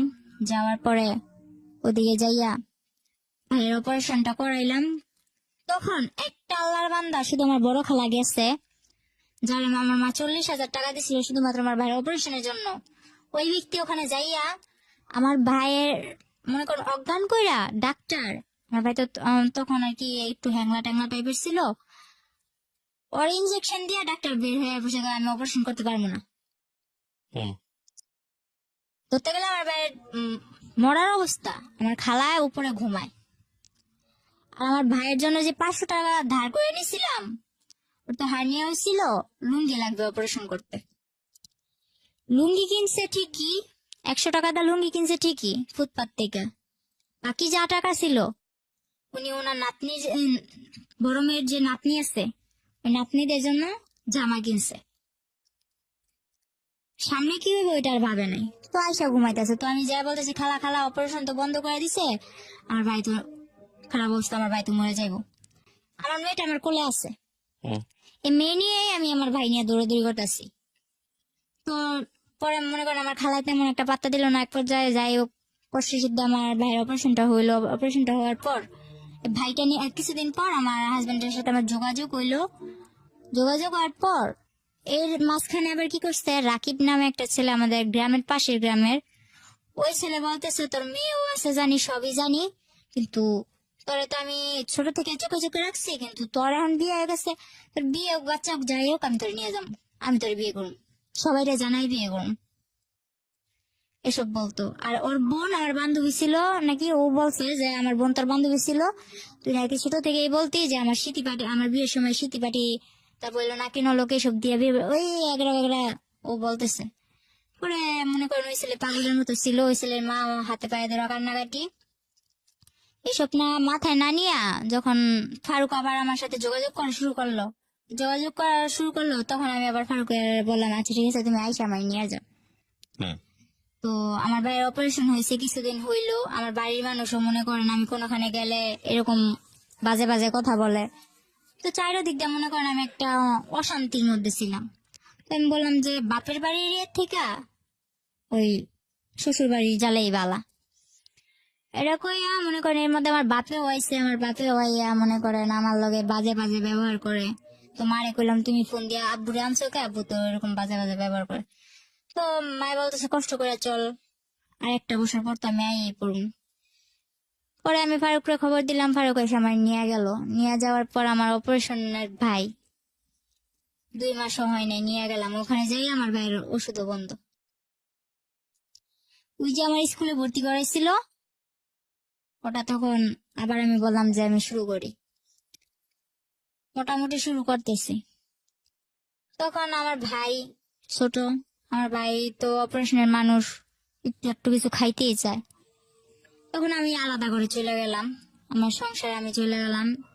তখন অনেক একটা ভালো দিক ছিল আমার, মনে করেন 3টা মাস আমি যেমন জান্নাতের মধ্যে ছিলাম, এরকম আমার মনে হয়েছে। আমার স্বামী, সংসার, ভাই, আমার মেয়ে নিয়া অনেক ভালো একটা দিক ছিল। ফারুক। পরে 3 মাস পর কি হইলো, ওর মা ওরে কি বুদ্ধি দিছে জানি না, 3 মাস পর ও হঠাৎ একদিন রাত্রে আমার ভাই বলতেছে যে আপু তোমার ঘরে কারেন্ট গেছে, গরম লাগতেছে, আমি তোমার শ্বশুর ঘরে যাই শুই। তো গেল আমার ভাইয়ের, আবার আমি ওখানে নিয়ে মাদ্রাসায় ভর্তি করে গেছি। হুম। তো ওর পড়ালেখা নিয়ে ওই ব্যস্ত। তারপর আমি আর কি বই নিয়ে বসছি, হুম। আমার শ্বশুর আসছে এর মধ্যে, বলতেছে কিরে পড়স, বলতেছে হ্যাঁ পড়ি। পরে বলতেছে আচ্ছা ঠিক আছে পড়, আমি কি বসে থাকবো, আমি কই না, কই ফারুক কে আইছে, আমি কই না আসে নাই। পরে আমার শ্বশুর ফোন দিয়ে বলে তুই কই, বলে আমার আসতে দেরি হইব, তোমরা যাই ঘুমাই পড়ো। তো আমি না খাইয়া বসে আছি, ও আসবো আমি খাম, আমার মেরে ঘুম পাড়াইছি। রাত্রে 12টা বাজে ও একটা মেরে নিয়ে এসে দাঁড়ায়। পরে আমি এত কিছু মাথায় নিয়ে নেই, আসতেই তো পারে। তো এটা যে কে আমার ধারণা ছিল না। আনলাম ঘরে, আমি চিল্লাচিল্লি করতেছি এত দেরি করে আইসো। তারপর হঠাৎ করে খেয়াল করলাম যে উনি কে। বলে যে এটা তোমার আপা হয়, ওটা আমার আপা হয়। পরে যখন বললাম, তারপর বললাম যে আপা হয় তো ভিতরে আসেন। আসলো। পরে আমি বললাম যে হাত মুখ দিয়া খাওয়ার জন্য আসো। তো হাত মুখ দিয়ে গেল, মেয়েটা মাঝের দরজায় খাড়ায় আছে, নড়েও না চড়েও না, হুম এক টিপে দাঁড়ায় আছে। তো আমি বলতেছি যে আপার ডাক দাও, তুমি খাইবা, উনি কি চেয়া থাকবো নি। হুম তারপরে এই মেয়েটা বললো না আমি খাইছি। ফারুক কি করলো, আমার সামনে ভাতগুলো নিয়ে সবসময় ওই 3 মাস ও খাইয়া তারপর আমার খাওয়াই দিত।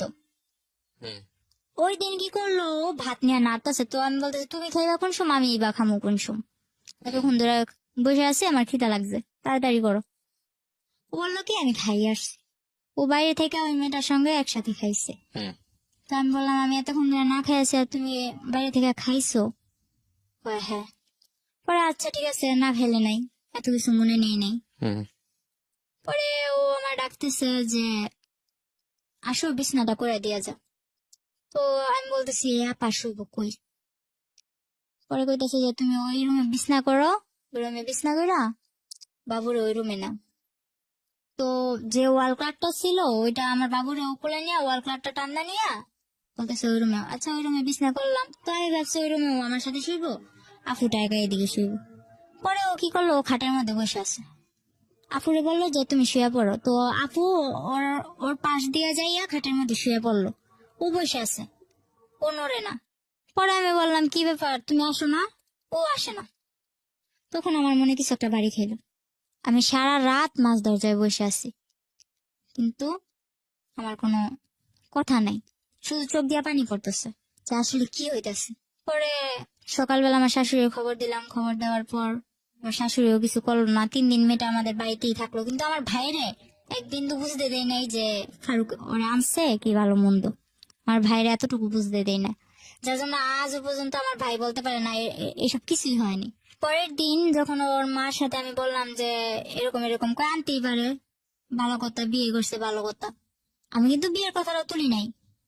আমি যখন বলছি এই মেয়েটাকে ও আনছে খালাতো বোন বইলা, তো খালাতো বোন ভালো কথা, তো এক বিছানায় থাকে কি কইরা। কয় তুই ছোট মানুষ, এসব বুঝবি না।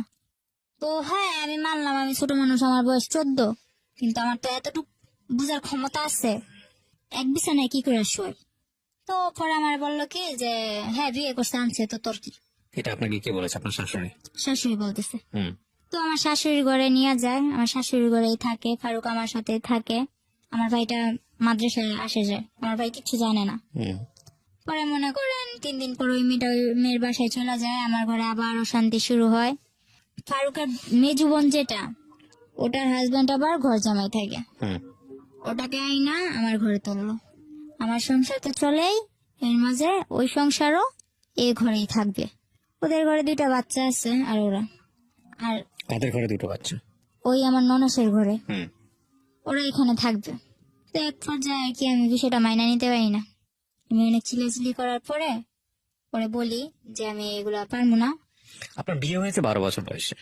হুম আপনার কথা যদি ঠিক থেকে থাকে, তখন আপনার বয়স 14 বছর। হুম আপনার তখন একটা বাচ্চা হয়ে গেছে। হুম বাচ্চার বয়স তখন কত, 1 বছর বা 2 বছর হ্যাঁ এরকম? 1 বছর। 1 বছর। আর আলটিমেটলি হচ্ছে এই সময়ে আপনার হাজবেন্ড আরেকটা বিয়ে করেছে। হুম ওকে। পরে ওরে আমি বলার পর আমি বলতেছি আমি থাকবো না তোর সাথে। আপনার মা কোথায় তখন? তখন আমার মা বিদেশ। তখনও বিদেশ? হুম আচ্ছা। তখন আমার যখন অনেক মারধর করে আর কি, পরে এক পর্যায়ে আমার অনেক মারে আর কি। ও বলতেছে তোর পাগল বানাই দিব, তোর পাগল বানায় ছেড়ে দিব।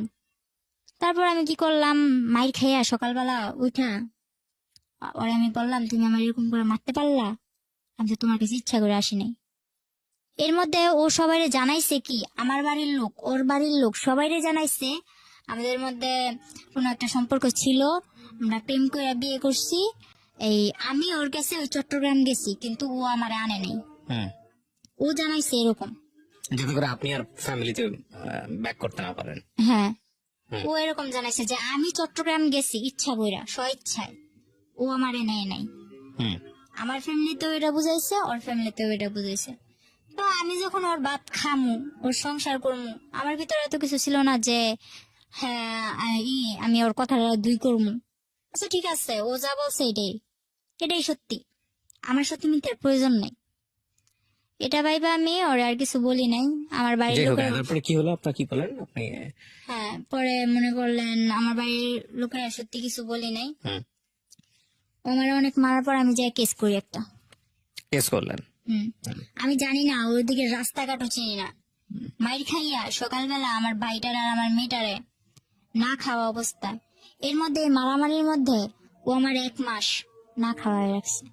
হ্যাঁ, তো আপনি 1 মাস তো আর না খেয়ে থাকতে পারেন না, মানে খাওয়া দাওয়ার কোনো রুটিন ছিল না আসলে? রুটিন বলতে কি, ও আমার টোটালি কোনো কিছু খাইতেই দেয় নাই। ওই পাশের যে ঘর ছিল না, উনি টিনের ঘর ছিল, তো আমার টিন কাইটা নিচ দিয়া খাবার দিয়া যাইতো, কিন্তু আমার শাশুড়ি জানতো না। ওইটা খেলেন আপনি? ওটা খাইতাম। তো পরে আমার ভাইয়েরও ওটা খাওয়াইতাম, আমার মেয়েরও ওইটা খাওয়াইতাম। পরে যখন ওনারা জানতে পারলো যে উনি আমার এরকম করে খাবার দেয়, ওনার উপরে কিন্তু অনেক চাপ সৃষ্টি হয়েছে। কে ছিল উনি? উনি কেউই ছিল না, ওদিকেরও কেউ ছিল না, কিন্তু ওখানে যে জায়গা কিনছে, জায়গা কিনা বাড়ি ঘর মানে করছে। আপনাদের প্রতিবেশী আর কি? হ্যাঁ। তো আপনি যেটা বলছিলেন যে আপনি পুলিশের কাছে গেলেন, মামলা করলেন, কিভাবে করলেন? মনে করেন ও আমার 500 টাকা দিছিল যে ডাক্তার কাছে যাবি, হুম। ওই টাকাটা নিয়ে রাত্রে মাইরা আবার রাত্রে 500 টাকা দিছে যে ডাক্তার কাছে যাবি। আমার যে তুই আমার প্রত্যেকবার মারস, এবার আমি তো কোনো কিছু করি না, এবার আমি কিছু করুন। প্রতিবার যখন আমার মারে, আশেপাশের লোকজন আমার বলে যে তুই ওর ভাত খাইস না, ওর সংসার থেকে চলে যা। ওর আরেকটা বউ তখন আপনাদের ঘরেই? না না, তখন ওই 3 দিন থাকার পর ওই বউর বাসায় চলে গেছে। আচ্ছা। পরে কি করছে ও ও, পেশায় কি করতো ফারুক? পেশায় কি করতো? তখন আমি গাড়ি কিনা দিছিলাম, কিসের গাড়ি? ওই মিনি ট্রাক গুলো আছে না, ওগুলো চালাতো? হ্যাঁ। মানে এটা আপনার মার টাকা দিয়ে? মার টাকা দিয়ে না, কিস্তি তুলছি, কিন্তু মার থেকে নিতে হইতো কিস্তি গুলো আর কি, মার থেকে ধরতে গেলে আদায় করা হইতো। ঠিক আছে, বলেন তারপর। কি রাস্তায় যা দাঁড়াইছি, এমন অবস্থায় আমি পুলিশের কাছে যাইতে, যে কোন জায়গায় যাইতে হবে এটাও জানতাম না। হুম। তো এক পর্যায়ে একটা লোক আমার দেখা বললো যে কই যাইবা, বললাম এরকম কোন রাস্তা, আমি কেস করবো। তো ওই লোকটা বিনা স্বার্থে বিনা ভাড়ায় আমার নিয়ে যায় থানায়। হুম। তারপর যে কেস লেখলো, উনি 200 টাকা রাখছিল। এরপর স্যারের কাছে নিয়ে যায়, স্যারের কাছে নিয়ে যায়, এসআই মনে করেন বলে আচ্ছা ঠিক আছে দেখবো, টাকা দেন। তো 500 টাকা আমার কাছে ছিল, তারপর কইছে আমার কাছে 1 টাকাও নেই। আমি এরকম এরকম রাস্তার মধ্যে আসছি, এক ব্যক্তি আমার নিয়ে এসছে, আমি এতটুকুই, হুম। এর বেশি আমার কাছে আর কিচ্ছু নেই। এটা শোনার পর যে কেসটা লাগছে, উনি চোখের পানিগুলো ছেড়ে দিল। এরপর মনে করেন আমি বললাম আপনি আমার কেস যদি নেন, যদি মায়া লাগে, যদি আপনার ঘরে মেয়ে থাইকা থাকে তো নেন, আর যদি না নেন তাহলে কিছু করার নেই, আমি চলে যাই। হুম। এটা বললে আমি চলে আসি। চলে আসার পর ওনার নাম্বারটা নিয়ে আসি, হুম। এসআই স্যারের নাম্বারটা আমি নিয়ে আসি। পরে আসার সময় ওই যে কেস লেখছে, হুম। উনি আবার আমার 1 কাপ চা খাওয়াইলো, আর 100 টাকা দিয়া বললো গাড়ি ভাড়া দিয়ে চলে যাবে। হুম। তো গাড়ি ভাড়া দিয়া আসার সময় ফারুক আবার আমার দেখছে যে আমি থানার দিক থেকে আসতেছি, হুম। ও গাড়ি চালাইতেছে। পরে মনে করেন ও থানা থেকে ওদিকে গেছে, থানার ওদিকে গেছে, ও কিছু জানতে পারে নাই হুম। যে আমি গেছি কি ভালো মন্দ। বাসায় এসে আমার জিজ্ঞেস করছে কই গেছিলি, কাজিরহাট। আমি তো কাজিরহাট, আমি ডাক্তার কাছে গেছিলাম। কই কাজিরহাট তো কোনো ডাক্তারের দোকান নাই। তো আমি বলতেছি একজন বলছিল আছে, তো গেছিলাম পাইনি, হুম। এটা একটা বানায় টানায় বলে দিচ্ছি। হুম। পরে আমার তো আর মার সাথে ফোন করতে দেয় না। যাই হোক, এক ভাবির মোবাইল দিয়া ফোন করি, অনেক কষ্টে ফোন করি। ফোন করে বললাম মা আমি তো একটা কাজ করে ফেলছি, মানে এমন এমন মারছে, তোমার এতদিন জানাই না।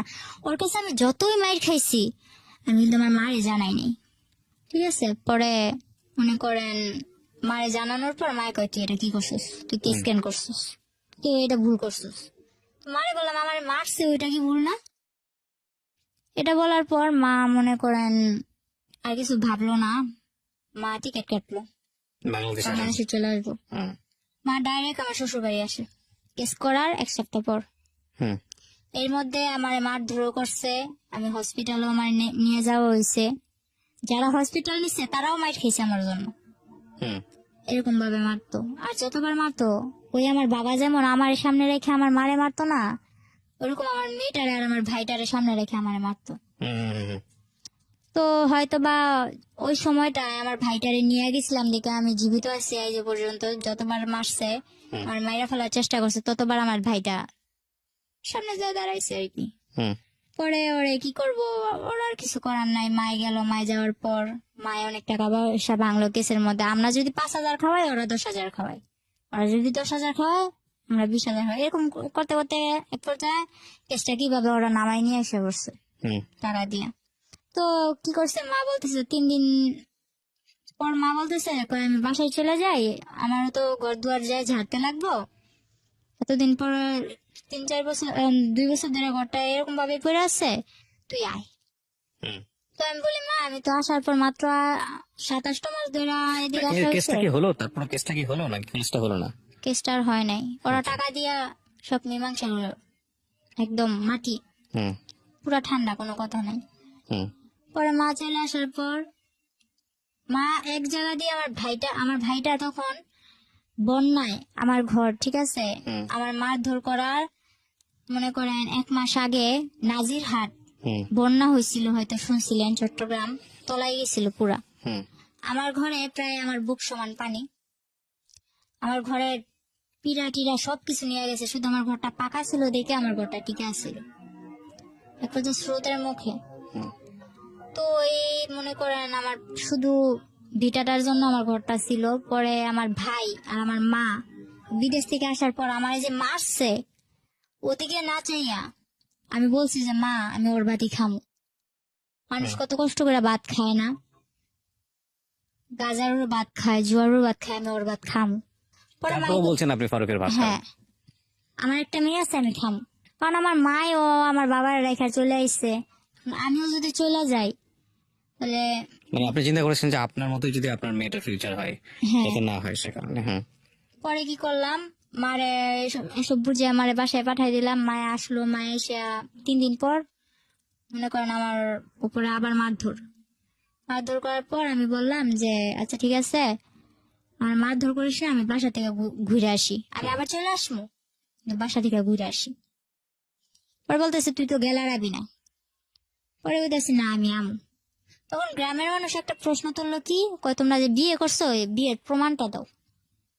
আমারে বলতেছে বিয়ের প্রমাণ দিতাম। ও বলে আমরা কোনো বিয়ে করি না, এতদিন আমরা অবৈধ সংসার করছি, এতদিন আমরা অবৈধ সংসার করছি। এটা যখন ও বলে তখন আমি বলি যে ওই যে লেখালেখি দেখছি, আমি বলি না আমি আলহামদুলিল্লাহ করছি ঠিকই, কিন্তু আমার তো এতটুকু খেয়াল আছে যে ওই সময় কিছু লেখালেখি হয়েছিল। পরে বলতেছে আচ্ছা ঠিক আছে ওই প্রমাণ দাও। ও বলে না এর কোনো প্রমাণ নাই। তো আমার বিয়ে তো হয়েছিল কক্সবাজার চকরিয়া, হুম। ওই ঠিকানাটা আমার মারেও দেয় না আমারও দেয় না। এক পর্যায়ে আমি বললাম আচ্ছা ঠিক আছে তুই ঠিকানা দিবি না ভালো কথা, আমিও অসুস্থ, তুই আমার টাকা দে আমি বাসা যাবো। আমি তোর 1 টাকাও দিতাম না, তুই যদি বাসা থেকে সুস্থ হয়ে আইতে পারস তাহলে তুই যা, কিভাবে যাবি, তারপর আবার চলে আসবি। হুম। তারপর আমি মার থেকে টাকা নিয়ে 800 টাকা নিলাম, টাকা নিয়ে বাসায় চলে গেলাম। বাসায় চলে যাওয়ার পর মারে বললাম বুঝে যে মা আমি ওর ভাত খামো না, ব্যাস এতটুকুই। এরপর ওই ওদের গ্রামের মাদুর চ্যানেলরা বলতেছে কি ব্যাপার তুমি প্রমাণ দিতে পারতো না, তাইলে সত্যি সত্যি এতদিন তুমি অবৈধ সংসার করছো। পরে আবার আমি আমার মার থেকে মনে করেন খোঁচায় টোচায় টাকা নিয়ে যে জায়গায় বিয়ে হয়েছিল ওই জায়গায় গেছি আমি, হুম। ওই জায়গাটাই গেছি, যাইয়া ওই কাজিরে খুঁজা বাইর করছি আমি একা, আমার Okay. মেয়ে আমার মার কাছে। হুম। আর আমি একা ওই কাজিরে চট্টগ্রাম চকরিয়া যাইয়া ওই কাজী মতিন রে খুঁজা বাইর করি। হুম। খুঁজা বাইর করার পরে ওই কাজের অনেক বুঝা টুজা টাকা পয়সা কিছু দিয়া আমার বন্ধু বান্ধব কতগুলো আসলো, ওই যে বন্ধু বান্ধব কিন্তু আমার না, বন্ধু বান্ধব ওরই, ওই যে আমার মেসেঞ্জার বুঝাইছে, ফেসবুক বুঝাইছে যে এই যে দেখ ফেসবুক এমনি চালায়, মেসেঞ্জার এইভাবে চালায়, এইভাবে চ্যাটিং করে। হুম। তো ওর বন্ধু বান্ধব গুলারে আমি ফোন দিছি যে এরকম এরকম। তখন ওর বন্ধু বান্ধব গুলা ওর হয়ে আর একটাও কথা কয় না, সবাই আমার হয়ে এই কথা বলে। পরে আমি যখন বুঝা বললাম যে ভাই আমি তো এরকম কাবিনের কাগজ নিতে আসছি, মানে তো আমার দেয় না টাকা ছাড়া, আমার কাছে তো যাওয়ার ভাড়াও নাই। হুম। এটা বলার পর পরে বলতেছে আচ্ছা ঠিক আছে আমরা দেই। তারপর ওনারা 4-5 জন ম্যানেজ করে আমারে 4-5 হাজার টাকা দেয়। আচ্ছা। ওইটা দিয়ে আমি কাবিনের কাগজটা তুলে নিয়ে যাই, কিন্তু নিয়ে যাইও কিছু করতে পারি নাই। ওই ছবি তুলা ইমুতে মাতবরের কাছে দিছিলাম। তারপর কি আমি ওর বাদ খামু না। এর মধ্যে আমার বাবা কি করলো, 12 বছর পর আমার মারে বললো কি, আমার মেয়ের সাথে এত বড় অন্যায় হয়েছে, যে বাবা নি বলতে যে ও আমার জন্মের না, ওই বাবা বলতেছে আমার মেয়ের সাথে যখন এত কিছু হয়েছে আমি শেষ দিকে চাইলাম। ওই আমার বাবা দোকান ভাঙচুরে এগুলা করে আমার মারে আর কি একটু একরকম পটাইলো। মারে পটানোর পর মা বলতেছে 12 বছর পর যখন ও মেয়ে স্বীকার করছে, মেয়ের জন্য এত কিছু করতেছে বা করবো, তাইলে ওরে আমি আনতেই পারি। গ্রামের সবাই বলছে দেখ তুই ওরে আনিস না। আমার বাবা ডাইরেক্ট 2 হাত দানা করছে যে ওরে কিন্তু তোর সংসারে আবার আনিস না।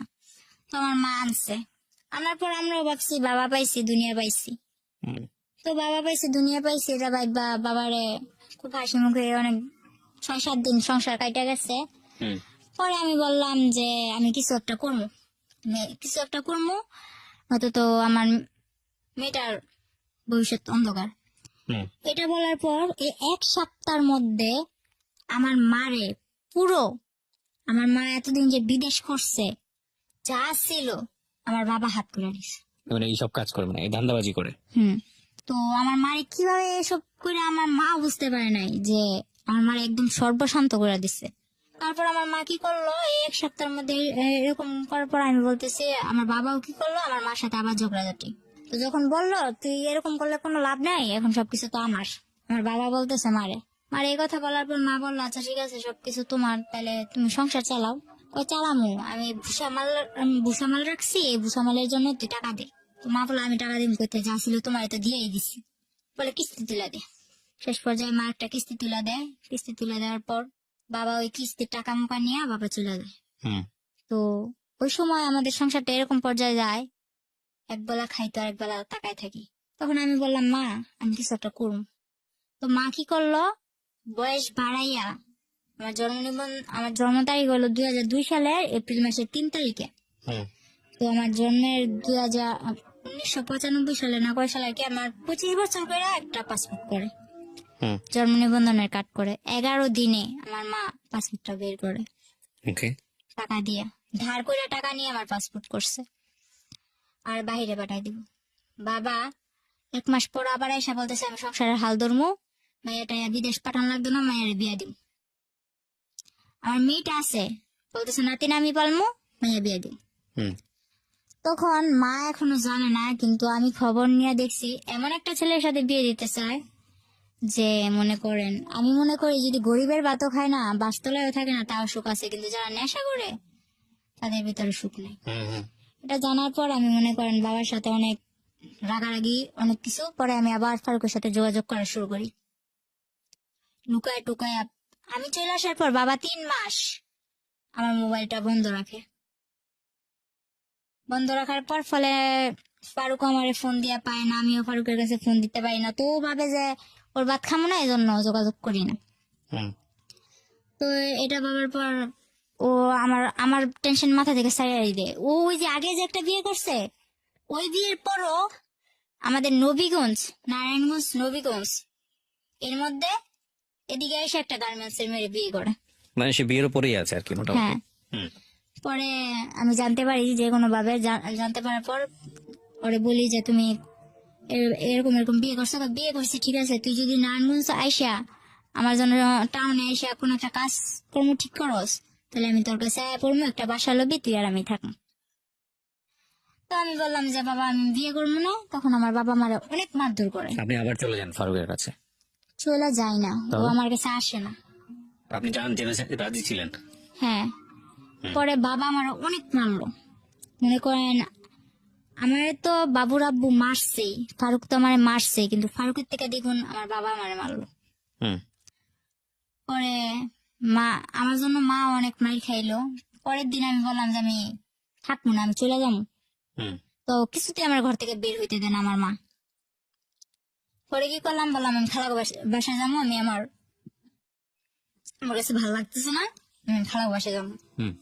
এটা বইলা 40টা টাকা নিয়ে আমি ঘর থেকে বের হয়েছি, গাড়ি ভাড়া নিয়ে আর কি। 40 টাকা নিয়ে ঘর থেকে বের হয়েছি। এরপর আমি পাসপোর্ট করতে যাই একটা মেয়ের সাথে, ওই সেন্টারে থাকে না, ওই সেন্টারে একটা মেয়ের সাথে আমার পরিচয় হয়েছিল। ওই মেয়েটার আমি কল করলাম হুম যে শাপলা, আমি তো এরকম এরকম বাসা থেকে বের হয়ে চলে আসছি, এখন আমি তোমার কাছে যাবো। আমি আর খালাগো বাসায় গেলাম না, আমি ঢাকা টঙ্গী চলে আসি, হুম আব্দুল্লাপুর, ওই মেয়েটার কাছে। মা তো ওদিক দিয়ে আমার মেয়ে কই গেছে, মা তো পুরা পাগল। বাবা পুরা আর কি ছড়াই দিছে যে অন্য ছেলের সাথে রিলেশন ছিল, অন্য ছেলের সাথে, গেছে বা এরকম হ্যাঁ কিছু। এরকম।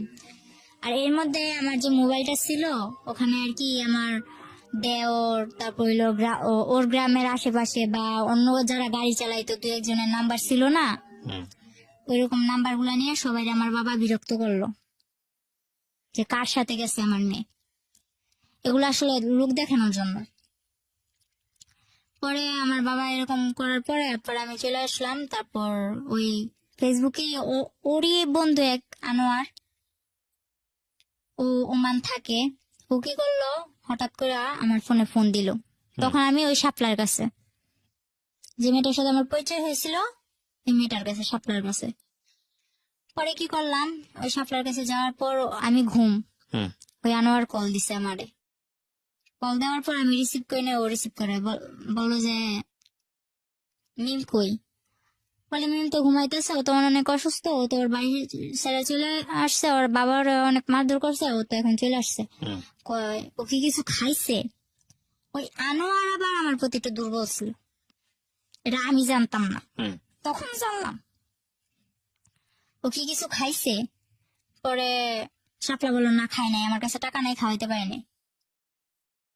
ওই ছেলে আবার কি করছে, আমারে কিছু না বইলা, আমার সাথে কিন্তু ওর সাথে তখন ওরকম কোনো সম্পর্ক নাই, বন্ধু যে, বন্ধু হিসেবেও কোনো সম্পর্ক নাই।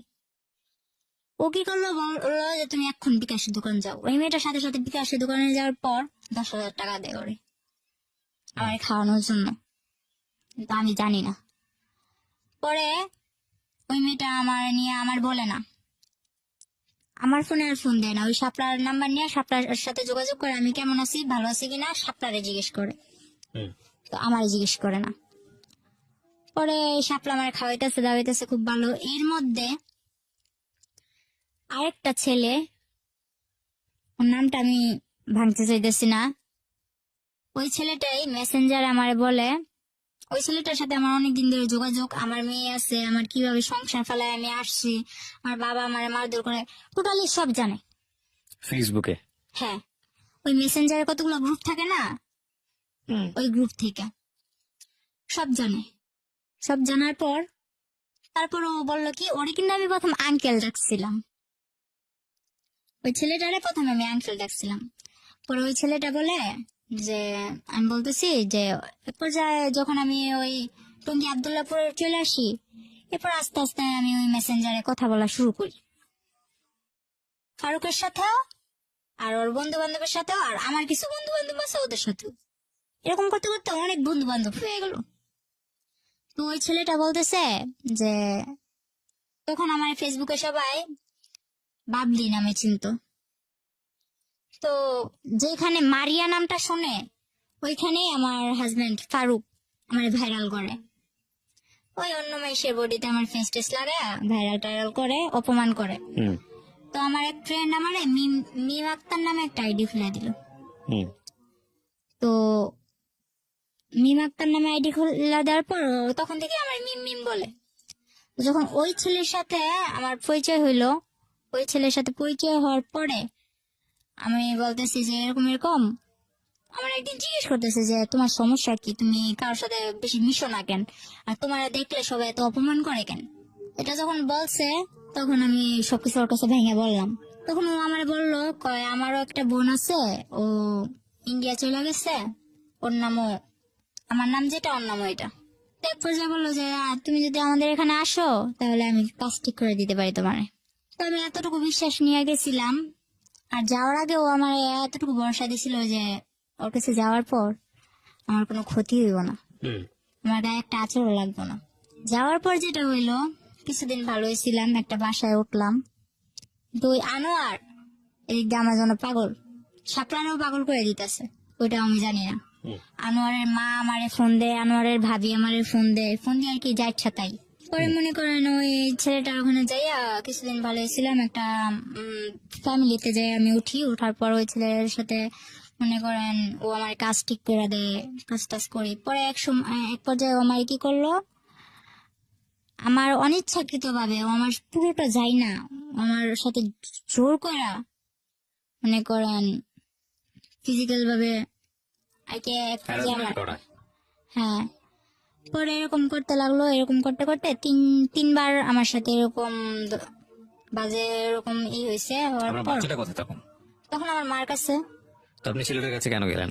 ওই ছেলেটার কাছে তো আমি যাই নাই, ওই যে আমি টঙ্গী চলে আসি আর বাচ্চা টাচ্চা বাবা মা সব ফালে রেখা হুম। টঙ্গী থেকে ও আমারে বললো যে তুমি এদিকে আসলে নারায়ণগঞ্জ আসলে। এটা যাওয়া ছেলেটার কাছে, বুঝতে হবে কোনটা ছেলের কাছে যাওয়া কোনটা ছেলেটার কাছে যাওয়া না, এটা বুঝতে হবে। না দেখেন, আপনি আপনি এখন বর্তমানে কি করছেন এটা এটা একটু বলেন তো আমাকে। আমি বর্তমানে কিছু করতেছি না, বর্তমানে হাজবেন্ডের সাথে আপনার কোনো সম্পর্ক নাই, ফারুকের সঙ্গে কোনো সম্পর্ক নেই? না। আচ্ছা। আর এখন আপনার কিভাবে চলে? আপনার বাচ্চাটা কোথায় থাকে? আমার বাচ্চাটা আমার মার কাছে থাকে, হুম। আমি আমার মার কাছে আছি।